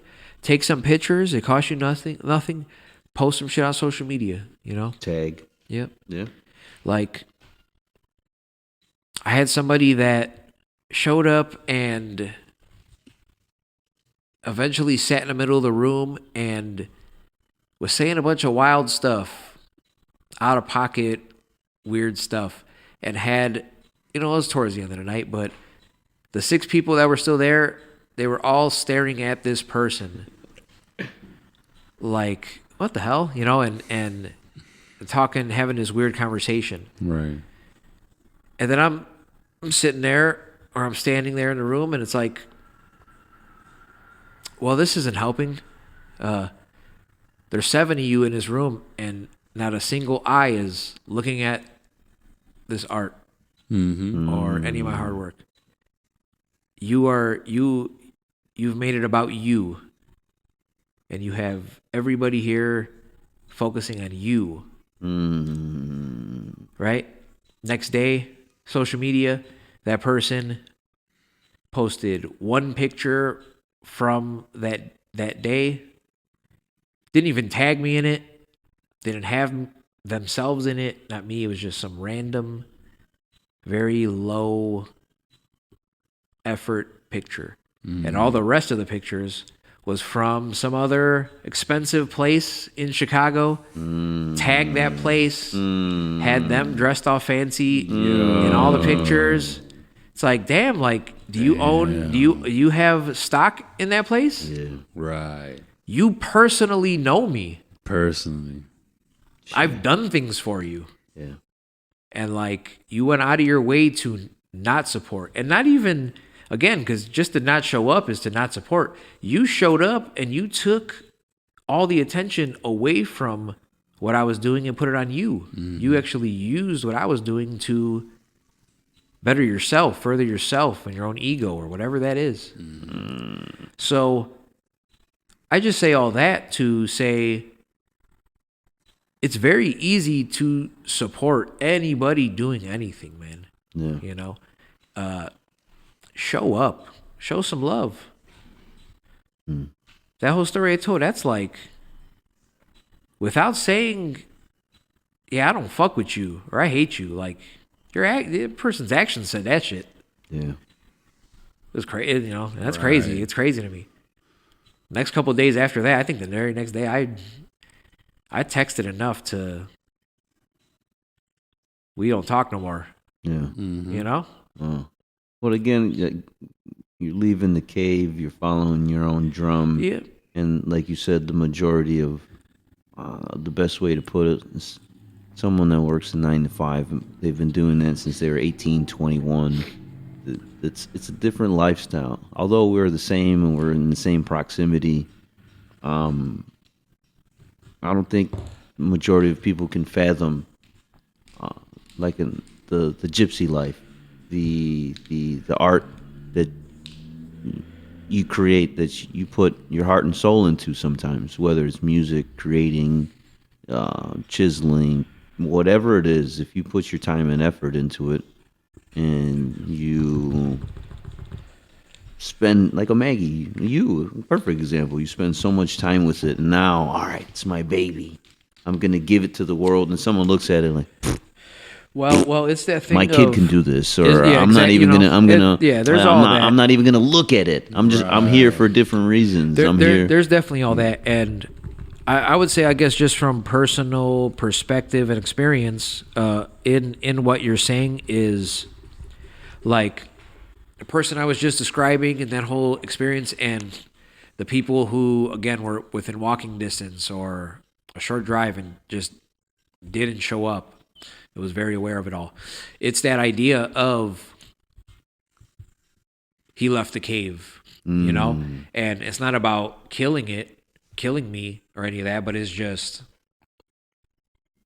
I'm not going to support it. Yeah. And it's up to anybody listening to this. Like, you don't need any of that support system. If it's not your support system, it's not your support system. You don't need anything from those people. That is why social media and the internet is such a valuable, amazing tool. Yeah, get out of that cave, get out of that small pond. Yeah, you can find your tribe and go out there and man, and get all new eyes and people and support for what you're doing. That is the most important. Share what you're doing with everybody else, you know? And at the core of that, even, it's not like, oh yeah, these people don't support me and fuck them. Like, no, nobody owes me anything. Even all the people I spent countless hours and energy on, they don't owe me anything in the end. That's something that somebody brought up, a conversation about how they first met you. They're like, they were kind of nervous about the event or anything, and you. That's the same thing you told them. Nobody owes you anything. Yeah, hell yeah. Even with me, most gallery, even an art gallery. Yeah, you spent a whole lot of time getting your art ready. Yeah, I like it. It's amazing. It's gonna sell. Here, use my space to sell it, but give me my cut now. And yeah, that's fine. But I've said it multiple times. I'm not desperate for it, and I don't need it. Yeah. I could maybe make a whole career just off of that. I don't even have to put my art up on the walls. I could just sell other people's art out of here and get my cuts and do all that. I don't take no cuts. And why? Because Roman taught me that shit. You guys were one of the first people that had a few events here that don't really charge anybody. Man. I don't need a vendor fee. Yeah. I don't need... Yo, make your money, son. Yeah. All these young artists, all these young, starving artists, whatever their medium is. Yep. Because it comes back. Exactly. I don't and need these guys, to put it on you. It comes back. They put it out like, yo, if you are a ronin, if you are a master of your craft, if you are even just curious, you're diving into something and you take it seriously, good or not, as long as you put your effort into it, put it on display. That's and we're the not going to investment. charge you. Yeah, man. We're going to support you. And like Shapeless, we might even point you in the right direction to actually maybe. Oh, no, not better might. you. Not might. Will. All this youth, Yes. all the Yes. youth Yeah. that I'm pushing, it's not about, hell yeah, I want to keep on putting all this money and time and effort and everything into you because I need you over here on my team. No. One of the first things I definitely say to the ones excelling is like, yo, first chance you get the fuck out of here. Yeah. Go everywhere. Yeah. Not anywhere, everywhere. Go travel the whole world. You got opportunities. Anywhere else, go. And it's not because fuck this place, it's because of what I was just saying. Like hop out that small pond and go swim the ocean, man. Go get the fuck out of here. yeah. You could always come back. Yeah. And it Yo, makes you appreciate I just it want to more. say, I want to say this, Shout out to my homie Runzi. Oh, You know? Runzi. 'Cause I What up? I knew Runzi before Runzi was Runzi. Or as she was just becoming Runzi. Yeah. And Runzi and the homie Oscar pulled up to one of the local art shows we had over here. I had with Roman right here at that building next to Capri Pizza before it burned down. Dang, rest in You peace. know, and they were pulling up to art events and all this little stuff before Yeah. anything was popping, But it's exactly that. It's that's how I feel about everybody. If you can go out into the world and you don't have to be like us and be out here building up our neighborhoods and doing stuff out here on this level. Nah, man, get out of here and go do all that bigger shit. Yeah. You don't owe us nothing. You don't have to bring us into that world. It's just, nah, man. In the end, like Roman talks about, and just like Hog Beats, like it's about that legacy, man. You tell that story later. I don't give a fuck. I don't need no money out of it. I don't need no nothing out of it outside of this is what happened. This is what it was. So Yeah. You Runzies is dope. The young niñas. oh man, Because last season I just went to Runzi Day Oh, at yeah, fucking exactly. at Sox Park, man, for a Yes. White Sox game. Yo, that is mind blowing. I got a Runzi bobblehead. I got a Runzi The t-shirt. clothing. Yeah, man. Nice. It's crazy to see that because one, she left the cave and she came back and she's like, yo, herself. I am a Mexican artist. I vibe with what I vibe with. I have these Chief Keef pieces. It's not even just Chief Keef. It's art. It's her art. No, the we all drawing, have it's the medium. we all have. And she's putting on for it's her a journey. culture. Of course, it's her a journey, area, man. her family, the culture, everything. Like, yo, yes. The bigger picture. She's an amazing liaison. It's a story arc, Yes. start to finish. Yes. So we have all of our beginnings and middles and ends and shit, man. Yes. And so you just got to take advantage of your opportunities, your jumping off points, and you fucking make it into what you want to do because It doesn't matter how Runzi or anybody gets into a position. It's what you're doing with it. Yeah. And like you just said, like, Runzi's telling a very amazing, unique story that I don't see being told amongst many other artists or creatives. And it's her story. I'm trying to convince her to jump on with us. I got to get her. I know you're listening. Yeah, Come on, girl. Man, be good, man. I remember being in her being in the, what was it, Nest Fest. Yeah. She was being interviewed too. Yeah. That was a pretty cool experience because that was my first experience of actually seeing her. I care about and I fuck with her whole fam, man. All her older brothers, and that's how it goes, like. And I don't. That's how it's always been. I don't need anything from her. I run into her every once in a while, or we'll talk quickly on social media or texting, and it don't matter. Yeah, no, it's just a reminder that hell yeah, let's keep doing this shit. Yes, it's possible. It's awesome. Let's keep legacy. doing this shit. Yeah, it's someone just did a dope breakdancing move and. Yeah, exactly. Yep, exactly. You just did the side. Oh, yep. That's you got a shirt. Oh, I got my '90s. Oh, that's primarily what it is. Yeah. When It's when I do hit her up, outside of just running into her, it's like seeing Pride, something love. online or exactly. It's just like, dude, I am Dopeness. proud as shit Yes. of that, and that's dope as hell. Yeah. And even at the core of that is, damn, you snapped with that piece of art. Yeah. Ooh. Fuck the big time move and you having a Sox day and throwing out a pitch or any of that. Like, yeah, that's amazing. But this bobblehead that you painted and created is the shit. Yeah. All of that artwork you put on all those pieces of clothing is green amazing. crew neck. Yeah, dude. It's like, and it could, and that's because that's what we care about the most. That art, it's you made that happen through your art and you being an artist. You damn, hell yeah, that's inspiring. And for her to still have humility and to hell yeah, same. Yeah, absolutely. Dope, man. Yeah. Because that's all of us. Again, that's what counts, man. That's what matters. Well, to me, I believe one of the shirts were Mitchell and Ness, I think. Oh yeah. So, as a fan, I love New Era, that and the old throwback shirt. Yo, you're a kid from our hood. Oh, yeah, and you are taking over, if not already taken over. And just keep going. Just keep going.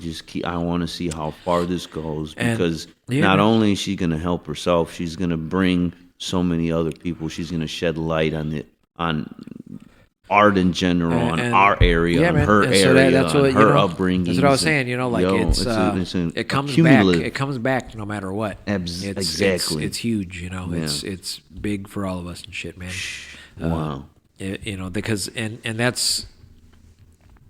that's like how I've trained myself to always look at stuff. Rising tide raises all ships. Ooh. You make things better, it's gonna make things better for everybody. Right. But then it's that thing, it also ties into, while we're making things better for all the people it should be making things better for, there's gonna be those scavengers and vultures that are trying to feed off of other people doing the work and making things better. So that's why, again, it's Chicago. We're gonna maintain and be paying attention to all sides of all of it, because we care about all of it. It's not a paycheck; it's life. This is where we're from. This is our neighborhoods. This is our city. Wow. So yeah, it's all that, top to bottom, man. For sure. Senor. Man, questions? I got one last one, but go ahead. I just wanted to bring up that with everything that you're saying right now, talking to Miguel. He was buried the same. My God. He's about this legacy. He's his work ethic and everything. He sees the bigger picture, and he talked about being up there. He's just talking about there's more up there. I want to be up there to show all these people that I'm a Latino that came from this community, and I'm doing this. This is to show you. This is to pass the torch. This is for the legacy. But something also important that I got from him from those conversations was that him coming back here and talking to you guys was something very important that was part of his balance. And I want to also tell anyone listening that that's very important, that no matter how much you're raising up and going up there, don't forget to always come back and what brings you balance. It might be family, it might be friends, it might be artists, but always be able to come back. Like you said, when you have those rare texts of friends like, hey, how you doing? Hey, this and that, and that's all it takes, no matter how long of time passes. Yeah. I mean, let me try to sum this up in like 2 minutes or less real quick. Yeah. All right? 4 minutes. There was a day, and I don't remember what happened, within the last couple of years, mid-pandemic. Mm-hmm. You were here for it. You probably both were here for it. This happened. This actually happened. Miguel was out somewhere in the city, in the hood, with a very popular DJ from the city. They were doing an event at a school, and the two of them were the only people that knew this was about to happen. They were having their event happen. A voice, they were in a gymnasium at a school, and a voice came on, and every other person was just confused. Wait, what the hell's happening? And Barack Obama walked out from behind this little thing. Obese. And everybody just lost their minds. All the teachers, all the kids, everybody. And he brought out Obama to an event. For like 2 months leading up to that, he had Secret Service and shit, man. Like scouring monitoring his life, shit. Yeah, man. I mean, social that's media, the reality. life, yes. And and it was a very successful event. Wow. People loved it. He was sinking threes. Obama's in the gym, sinking threes. Yo, crazy. He got skills. Hanging with the kids, And it's a non-political thing. It had more to do with a hip-hop thing. Right. It was a hip-hop event. And he had a DJ there. And it was a give back to these kids at the school and just a after-school thing, man, And it was awesome.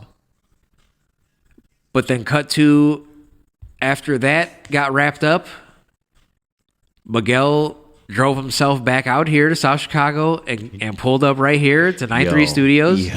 And we all watched the Bone Thugs versus 3-6 Mafia versus. Yeah.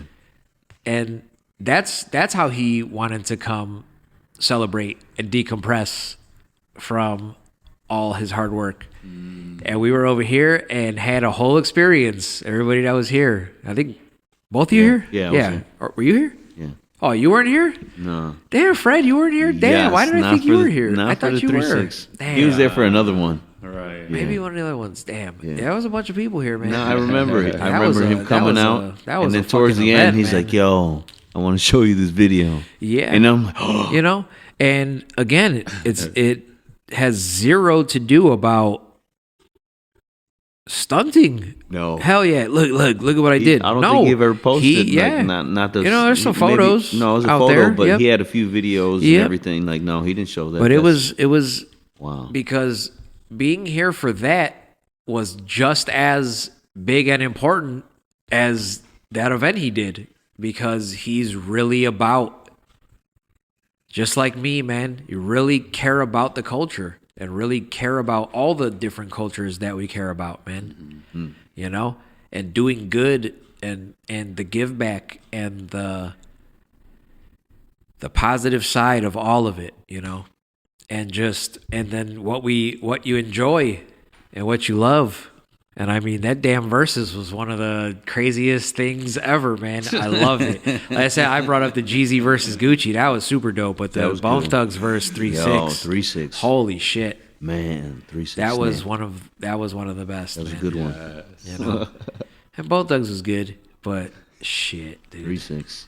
Juicy J 3-6. Again, the energy was different. My childhood was very happy. Oh. No, happy. Just seeing both of them in stage. Yeah. Oh, that's true. Just On that, very it was- happy, very it was, happy. It was crazy, but that's why I brought up that's why I brought that up, because that was like, I mean, Miguel has shown me so much of his character, and he's been a very influential person to me. But that's just one of my homies, also. You know, we don't even. It's crazy. He's one of the very, very few people that I'm very close to that we haven't done a single anything, not a single piece of work together. I've gone on some very amazing video shoots with him, but it was just to help him carry bags so he didn't have to take multiple trips back and forth to his whip. And just through that, I have met a couple of my absolute favorite fucking people, man. Wow. It's crazy. But nothing else beyond that. I just, hey, can you help me out? Yeah, fuck yeah. You know?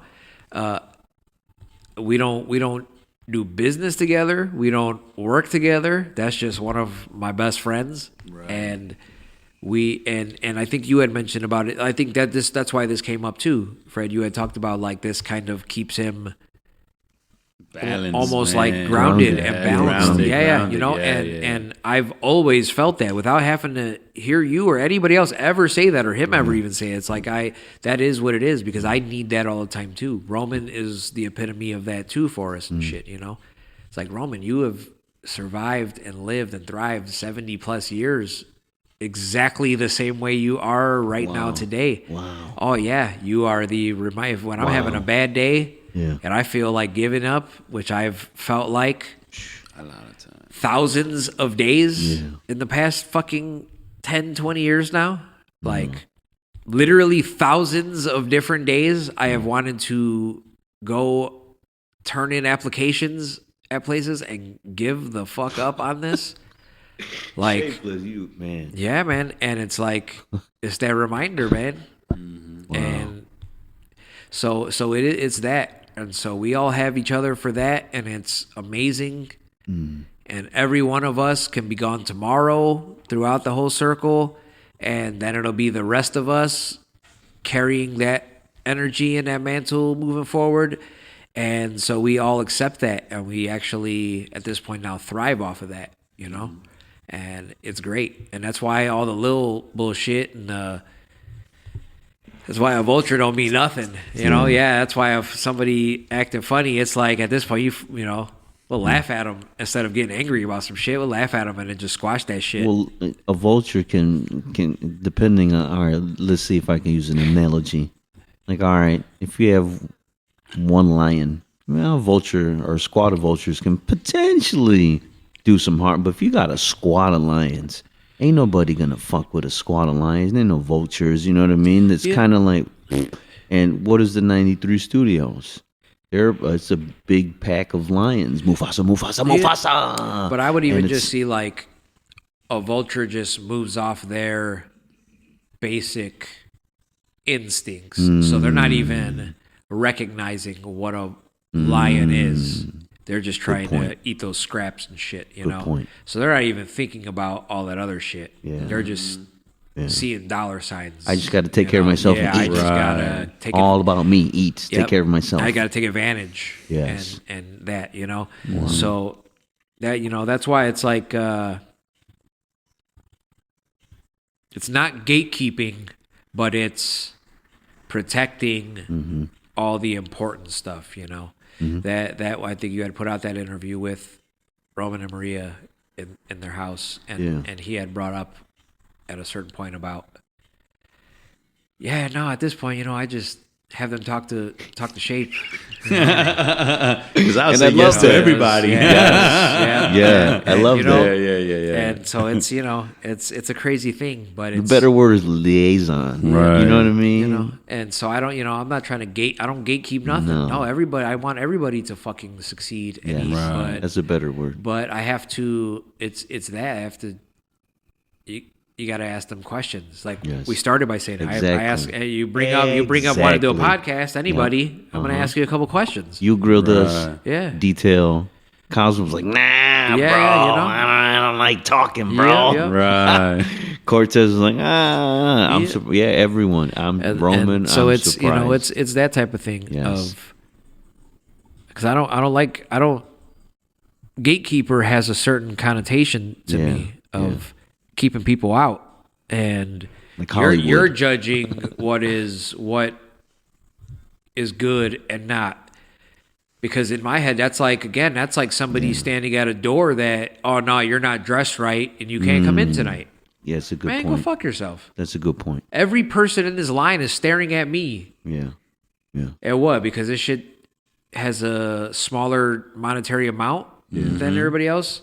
But I have this person in Yeezys and fucking and a Gucci coat asking me to take a picture of me and what I'm wearing. What is this? It's crazy. Did you do this and that? But now you're standing there and you're gatekeeping. You're keeping me out. Yeah. I think that happened at that again, in Chicago, there's clubs downtown that have fucking they have fucking turned away Chicago Bears at the door for not looking a certain way, and then it makes the news the next day. Yeah. Go fuck yourself. Yeah. Every single one of us makes more money than this entire business every single day. Yeah. But you're gatekeeping because you want to feel important and gatekeep. Yeah. And so that's why I don't believe in that gatekeeping shit. Everybody is welcome. Everybody. But then it turns out it's like even the vultures, you're welcome until you vulture some shit. Until you fucking reveal yourself as who you are. Fake it till you make it, but and then banish. Some of you ain't even trying to make it. You're faking itself is you. That's just you. And so that's why we focus on all the positive, man. Everybody welcome, because again, all the people that even make that attempt, it's worth it to try to help them no matter what. Absolutely. And everybody, and the wrong people reveal themselves by themselves very quickly. By themselves. Yeah, on their own very quickly nowadays. And I think everyone kind of growing up in the area, for the most part, has a good. Once you get to know someone, you're on some shady shit. Yeah, I'm not gonna fuck with you. Some of them, a lot. I'll say some, but some of the wrong people. Upon meeting them, and you start talking just about all of this and what we're doing, and we're standing here. It's because it's happened a couple of times recently. It's like, in my head, I'm standing there listening. It's like, okay, you've said the word money 7 times in the past 3.5 minutes now. And as soon as you stop talking, you're like, oh, that's cool. So what do you do? Yeah. And then their response has nothing to do with the arts, the creative arts, or nothing. And in my head again, like, damn, you just brought up money and creative arts money 7 times. And you're not even in this world. So what the fuck are you even talking about? So, but that's just a reflection of, at this point, we've spent so much time in this world and doing this stuff and caring about it that we pay attention to all that stuff. Absolutely. Absolutely. And that's again, what we work for. Mm-hmm. The position I'm in, and that perspective, all of it. It's like, it's what I work for. This is all the hours and all the hard work. Actually caring about the stuff I care about, to recognize all that stuff and pay attention to it all. Speaking of all you guys' hard work, would you want to describe the Cinco de Mayo? What's that coming? Oh, what's today? Like, I don't know. Like April 24th. Yep. Damn, it's already about to be. Yep. Yeah. Was this maybe like 4 hours? I apologize. No, I'm don't long-winded. apologize. I'm long-winded, man. I know I fucking rant. No, and you some are people passionate, and you are in well-versed. recent times, I've I found myself in conversations that I have to stop myself eventually, be like, hey, I am really sorry for ranting about all this stuff. But a couple of people I really, really care about were like, dude, if you weren't ranting, I would know something was wrong. See? And I understand. But that's why I save that for real world shit.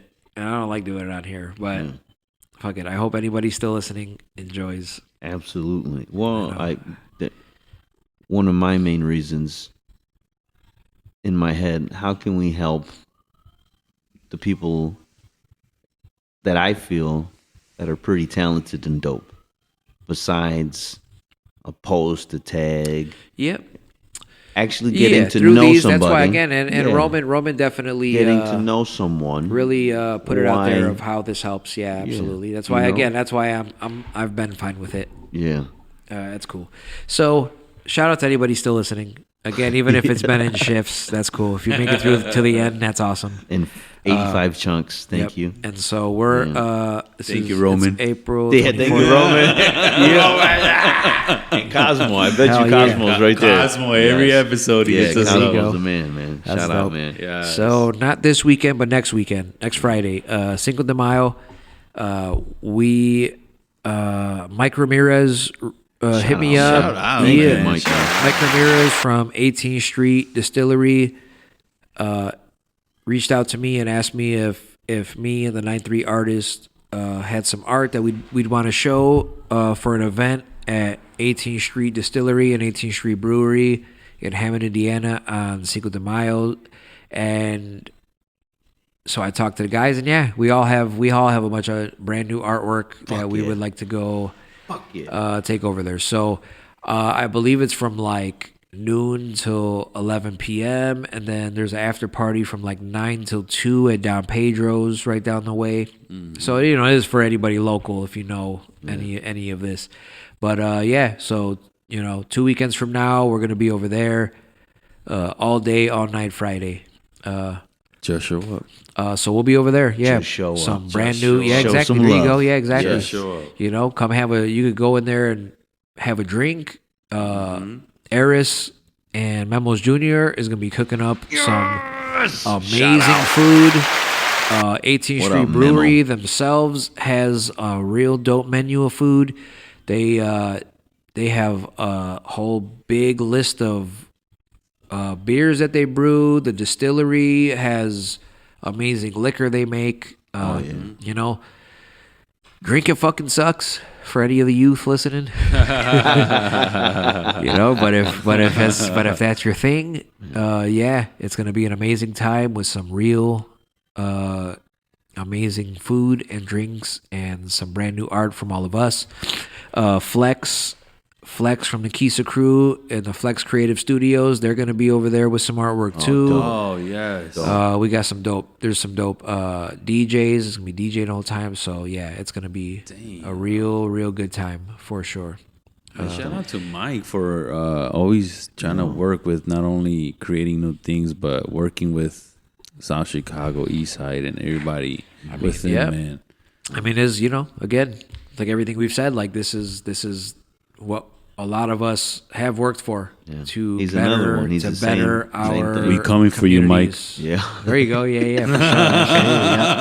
I talked to him a few times. He's like, sure. Yeah, But that man's busy, man. Yeah, that he's man, busy. he's doing so much. Right. The Nest Fest, everything every year is getting bigger and bigger. Same thing. You're allowing local talent to come display their love, whatever their medium is, whether it's guitar, music, food.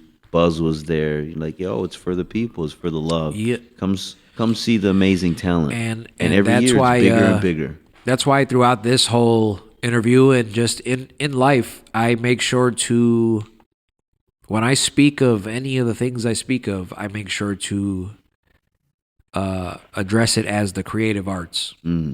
Being a distiller of fine liquor, you're in the creative arts. You have to creatively figure out how to brew and distill that liquor and that alcohol, and then figure out and reach out to artists to create designs and label your things, and you have to throw these events, and you have to, if you walk in that building, you'll see murals and art all over all the walls. Like, if you order food off that menu, or if you go over there and get food off of Eris and Memos Jr., that is fucking amazing food being concocted and put together and cooked.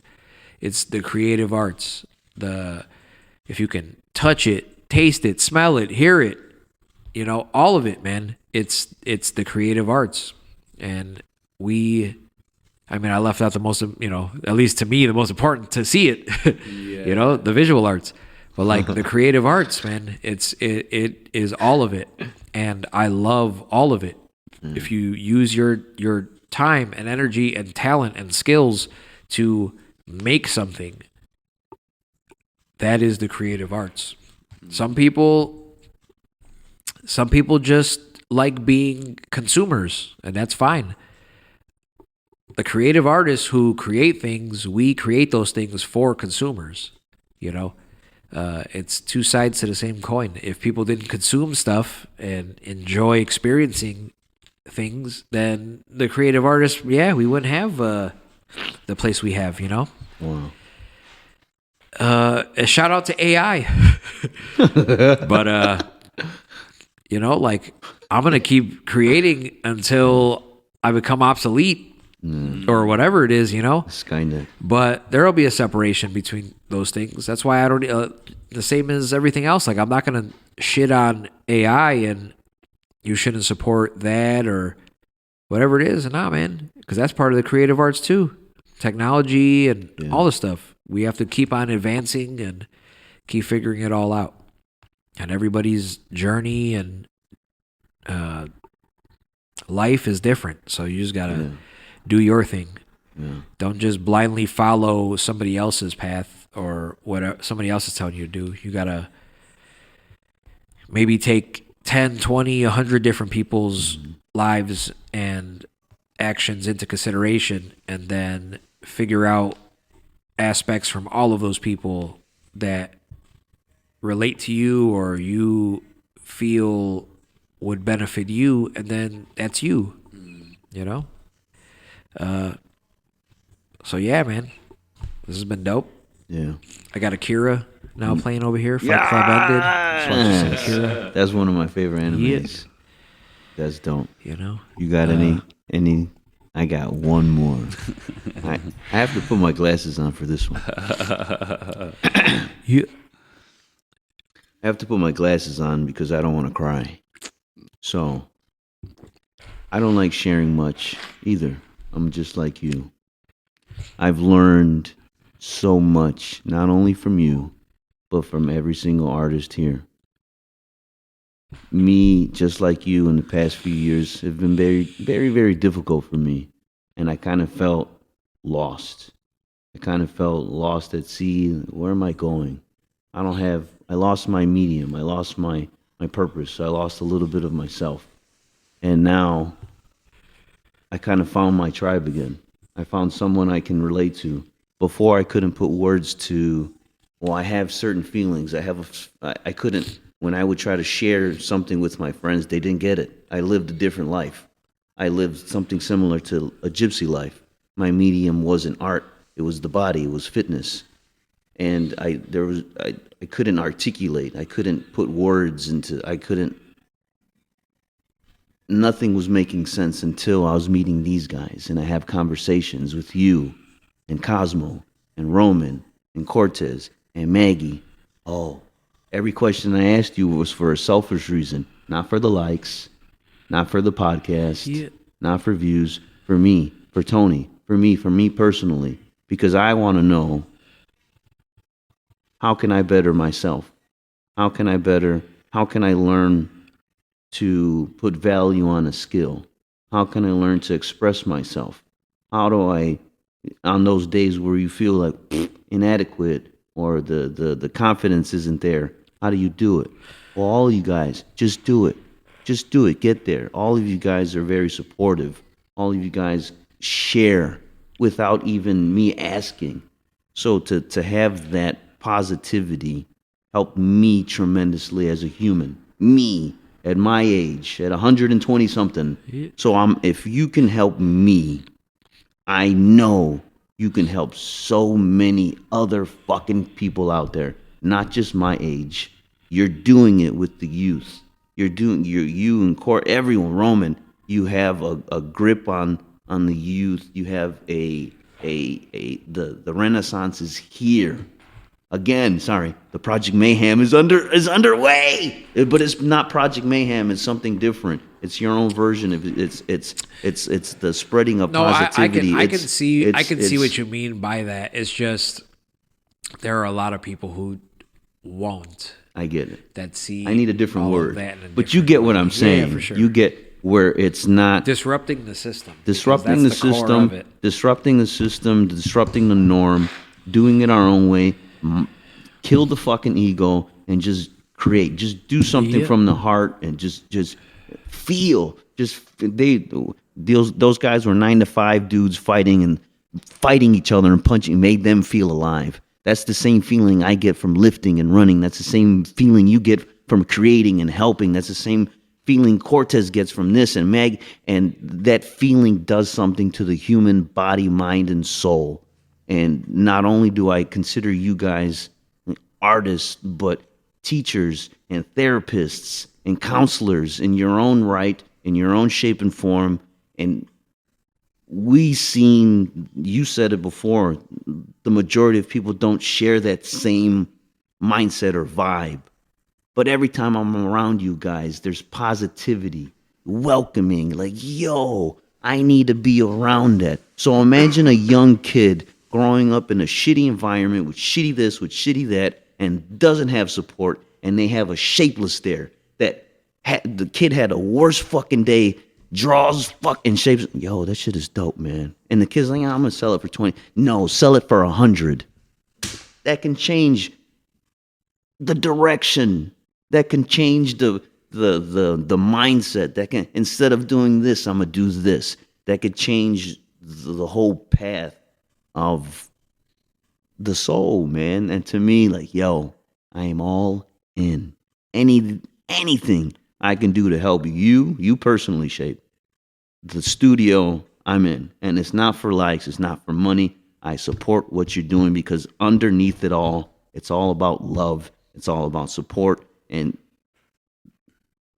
we are soldiers of the same struggle. Yeah. We are soldiers of we have different mediums, but we know how it is to struggle, and we don't want that for anybody else if we can help it. And I believe, I love that, and anything we can do, man. Well, to connect other things I've said to exactly this as an endpoint is me questioning your motives or why you want to do a podcast, just to question, just to question it. I'll question anybody about anything that's I want to do. And we're sitting here right now because you guys have consistently showed up. You show up to keep doing all these interviews. And is it because you guys have sponsors that you're getting paid for, or you're getting all this attention from millions of views? No, you're doing it for whatever your specific reasons are.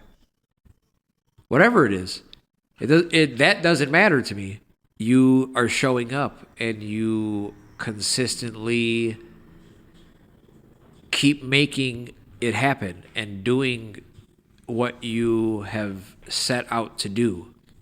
And I could throw a bunch of different interviews at you, and you guys could just we don't have time. Yeah, that's not going to work. But no, the ones I threw out at you with the idea of why for Women's History Month, you guys pulled it together and made those happen and put it out and made media. And again, even if it only matters to a couple hundred people, that's good enough for me, man. You fucking show up to do it. Yeah.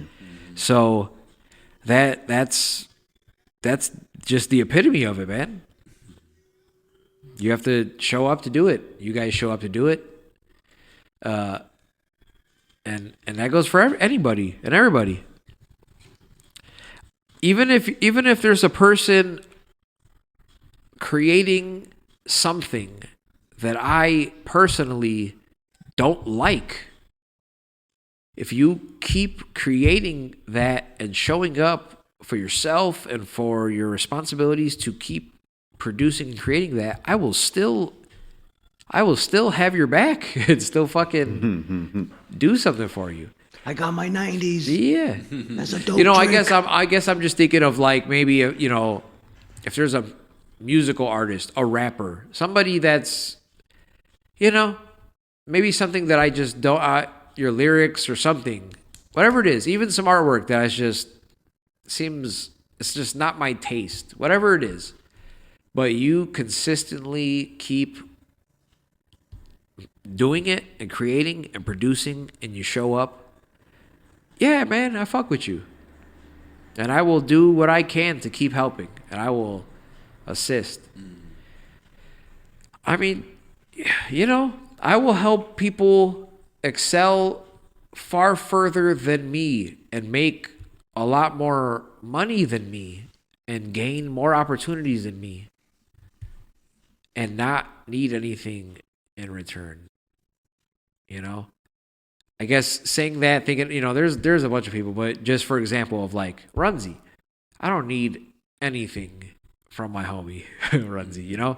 I never do. It's dope to just see her and see a big smile on her face and a simple conversation of how grateful she is, not just to me, but just in life and for everything. And that's my return. That is my return for,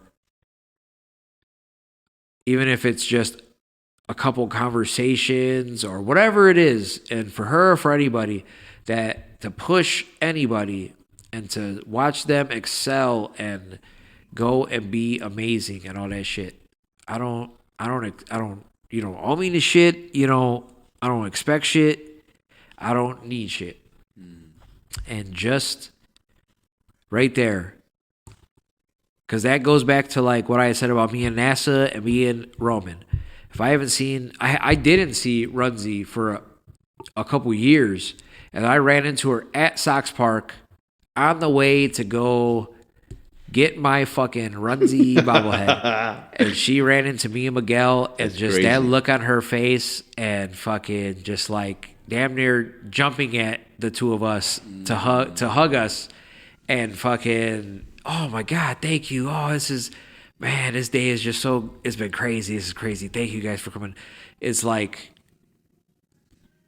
to me, it's like, again, you're just the homie, but it's like, hell yeah, you're a fucking, you know, just be in my hype mode in my head, like, hell yeah, you're a fucking superstar, dude. Yeah, you're out here. This is sick, dude. Yeah. But like, she's not giving off that. She don't give that off. And it was like, no, her whole energy is the energy she's always had of like, this is amazing. Hell yeah. You know, like, this is great. And thank you guys. And yeah, because that's how I feel. All of the great, amazing things that I've experienced and done, like, it's been in that same vein.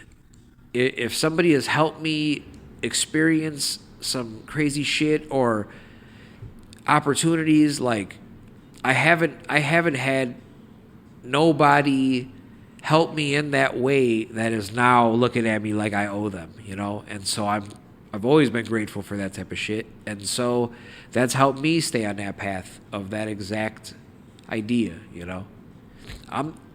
If I get that feeling of that's what this relationship is, I'm helping this person, but it's only because it's this give and take thing. Nah, I'm actually not even interested. So that's why I don't find myself in those situations. You know? Yeah.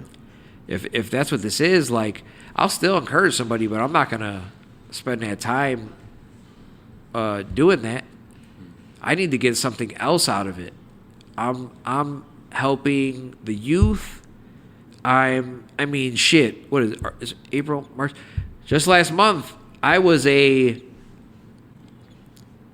behind the scenes fucking shadow helping 2 different big women's art shows happen for Women's History Month, you know? You guys interviewed one of them that I helped set that up. Hell yeah. You guys, Tony, you really wanted me to be a part of it and help interview. And what I'm talking about is exactly why I, time and time again, several times that day, refused to get on the microphone and be a part of it, because it's not that I don't want any credit for certain things. In fact, I fucking refuse it. I don't want it. I don't even want to be recognized for the work I'm doing right now for this particular thing, because I actually needed to come back around in a different way, an unknown different way, some other time from now. Whatever it is. Fucking shit. man. Viviana and her fam can fucking buy me a taco dinner 6 months from now. Yeah. Don't. Yeah. This is, here you go. this is why I did it. Yep. This is why I did it. Wow. You know? There's again, podcast away, everything.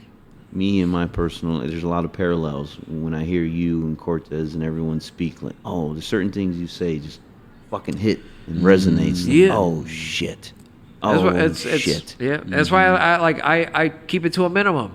It just makes this, whatever this is, even if Better. it's for 100 people down to the one person that's still listening right now. This is It makes it special, to me, man. you know? This Thank is you, for Roman me. and Cosmo. Yeah, exactly. The Yeah, 2 people still Roman listening, and Cosmo, you know? but and like- everybody else still listening, you know? Yeah. But it's like- like, that's what this is exactly why I don't post this energy and shit all the time on social media.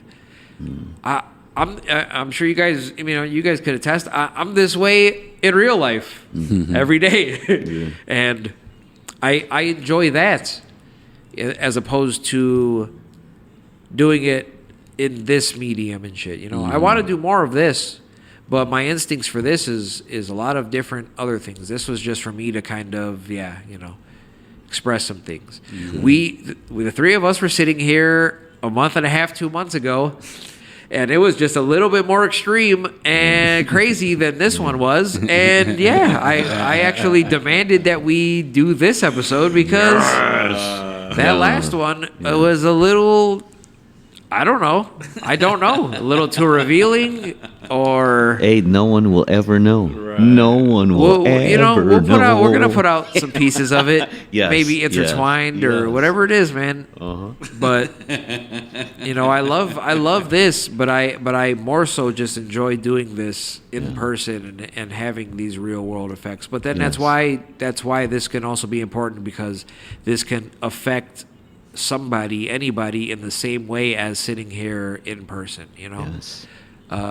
So yeah, man. So I appreciate both of you guys Thank and you, your man. journey, and you guys keep doing exactly what you're doing. Thank you. And I'm gonna continue to keep helping in every way I can. And yeah, man, I love it. Thank you. Thank you so much. Yeah. Thank you. He's again, before we leave, I'm not going to cry. But because of you guys, you gave me a home so I can practice my medium. Oh hell yeah. Oh, yeah, man. So that's been a huge blessing. So I want to give him a round of applause. Give him a round of applause. So for a young boy that lost his way, that couldn't do his medium no more, his heart is full of joy. It's all about a story arc, man. Yes, You know yes. what? It's the hero's journey, man. Yep, exactly Yes. that. That's its own philosophical Absolutely. idea and story. But this idea of a, Star of a Wars. story arc, yeah, for sure. Yeah. Norm Macdonald, man. No, yeah. That's he's up there with 50 Cent, Yeah. and the other people I named. He is one of my favorite people who ever existed in my lifetime, and he spoke about that a couple times in a couple different interviews or podcasts that he had did. It's all about a story arc. Yeah. You start here, and by the time you die, are you hated? Are you still loved? And it can be up and down throughout the whole thing and all that. And you have to just trust and be you and do you, man. You know, and it's all about a story arc. Yeah. You know, and so none of our stories are finished being written until until you're gone, man. So you're gone. And for somebody, you know, that is one of the lessons I learned from this person, right? Norm Macdonald. This idea of a story arc and how you choose to live and then when you die. And this fucking guy had cancer for like 8 years and didn't tell a single fucking person, dude. Wow. And then died from that cancer. And then his closest couple people revealed that. And all the other people in his life that thought they were close to him, imagine that. And it's like, yo, like, we could have did something for you. We would have, we cared, this and that's. Like, yeah, but it's not about that. It's not about that. No, man. I'm doing this. This is part of my story. You know? Wow. And it's like, and I'm gonna spend. I am going through a living hell for these last 8 years of my life. You know how I'm spending my time? I'm fucking making podcasts and making media and making people laugh. Making people laugh. What I love and to I'm making do. people laugh. At sometimes, a lot of times at my own expense. Yeah. Saying crazy shit that could get me canceled. Saying shit that makes me look like a fucking idiot. Right. But it's making people laugh, and I don't care if it's just making one person laugh. Yeah. I keep saying, I don't care if it's one person listening and can gain from this. Mm-hmm. You know? And so, yeah, man, story arc, man. Story arc. arc. Beautiful. People that start as the hero could definitely end as the villain. That's And Stephen people Walsh's. and people you who start mentioned as a that. fucking in the hood, Danny Trejo. Right. You could fucking be one of the most influential people in all of Los Angeles by the time you fucking your good guy story might not start until you're 50 something. Yeah. After you spent a fucking lifetime in prison Through hell. and was on death row and then beat that to get off of death row. And release, and then your good guy life starts. Like Right. it's all about. Then you kill it's all about vampires. that. Yeah, it's all Then about you that have a story arc. machete. Yeah, Wow. and then you're. Nah, we could just keep going. I was gonna say then you're on the Conso de la Onda. Oh, that's crazy. Senor Shape. I'm gonna take it away. However you want to end it. I asked all my questions. I'm a fan. Thank you for being here. Thank you for Thank introducing. you, man. One, thank you for being you. Thank you for introducing us to everyone. I'm pretty sure they asked questions. You probably vouched for us, or you told them like, "Yo, man. listen to these guys." So you introduced us to a lot of worlds, a lot of other interesting people like yourself. Yeah, Yeah, and it's a big part of It's a big again. part, It just from that start of the questions and questioning you guys. You know, sure to see. I told you To see how serious they're you gonna are test or if whatever we- that if is. We're gonna if we're allowed in the barbecue. Yeah, you know, because it's that. If I'm gonna recommend you guys or try to set you guys up with other people, I gotta vouch. Yeah, Yeah. you got to That make shit- sure that we're shit on the same matters. vibe. Yeah, man. Absolutely. We're not trying to snake oil salesman. Yep.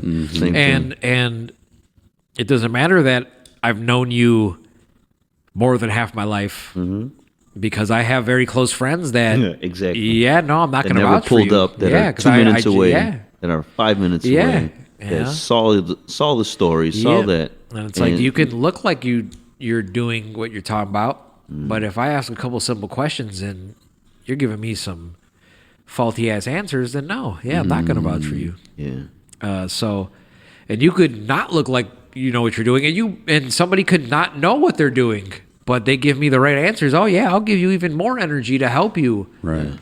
be better and give you the outlook. Yeah. You know, the right like, dude. I mean, it's not even. It might not even be part of his resume, but Miguel fucking executive produces and produces several different podcasts. Oh shit! Yeah, he had the And full from- setup. Yeah. From the, He gave us his full setup. Yeah. Holy well, there you go. mothership, man.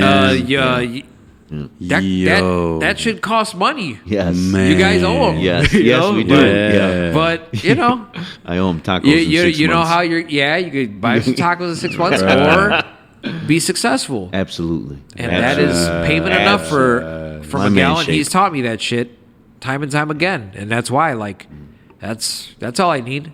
Do something with it. If you haven't heard me say it already, 90% of the people that I've given my time and energy and thoughts and ideas and knowledge to, 90% of them have done nothing with it. And in the end, fucking talk shit, in fact. And I don't do enough for them or whatever that thing is. You know? So all I need is you to just do something with it. Just use it. Right. Show up over here in this end, and then over here, just use it. Use it. Do something with it.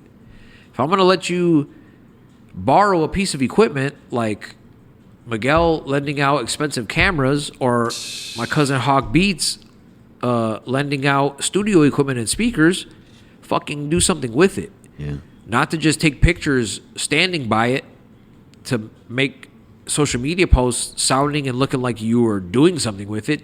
Just fucking do something with it. Wow. And so that's all. Yeah. And you guys are that. And I'm grateful that most of the people now in my life are that. You know, I spent all that time. It's been a long trek through a bunch of craziness and negative and, you know, non-action to now be in a position where it's the opposite. 90% of the people I work with in the youth, they are doing something with it. Wow. I watch them take my visual art styles and flip it on its fucking head and I've make it seen their a own. few. I've seen a few. It was just pretty fucking cool. Yep. Big fan of So those. I love it. Yeah. I encourage them to steal my styles because Yeah. in the end, it's just going to make me have to make new styles. And here, you do that now. Mm-hmm. Wow. 'Cause, yeah. Steel sharpens Yeah. steel. Yep. Wow. You know? So, you know, I leave with that. We'll you know, we're going to have some more of these. We'll be back. We'll be back. We'll be back. Yep. Yes. Appreciate you. Appreciate everybody listening. Appreciate all of it. Peace. Yeah.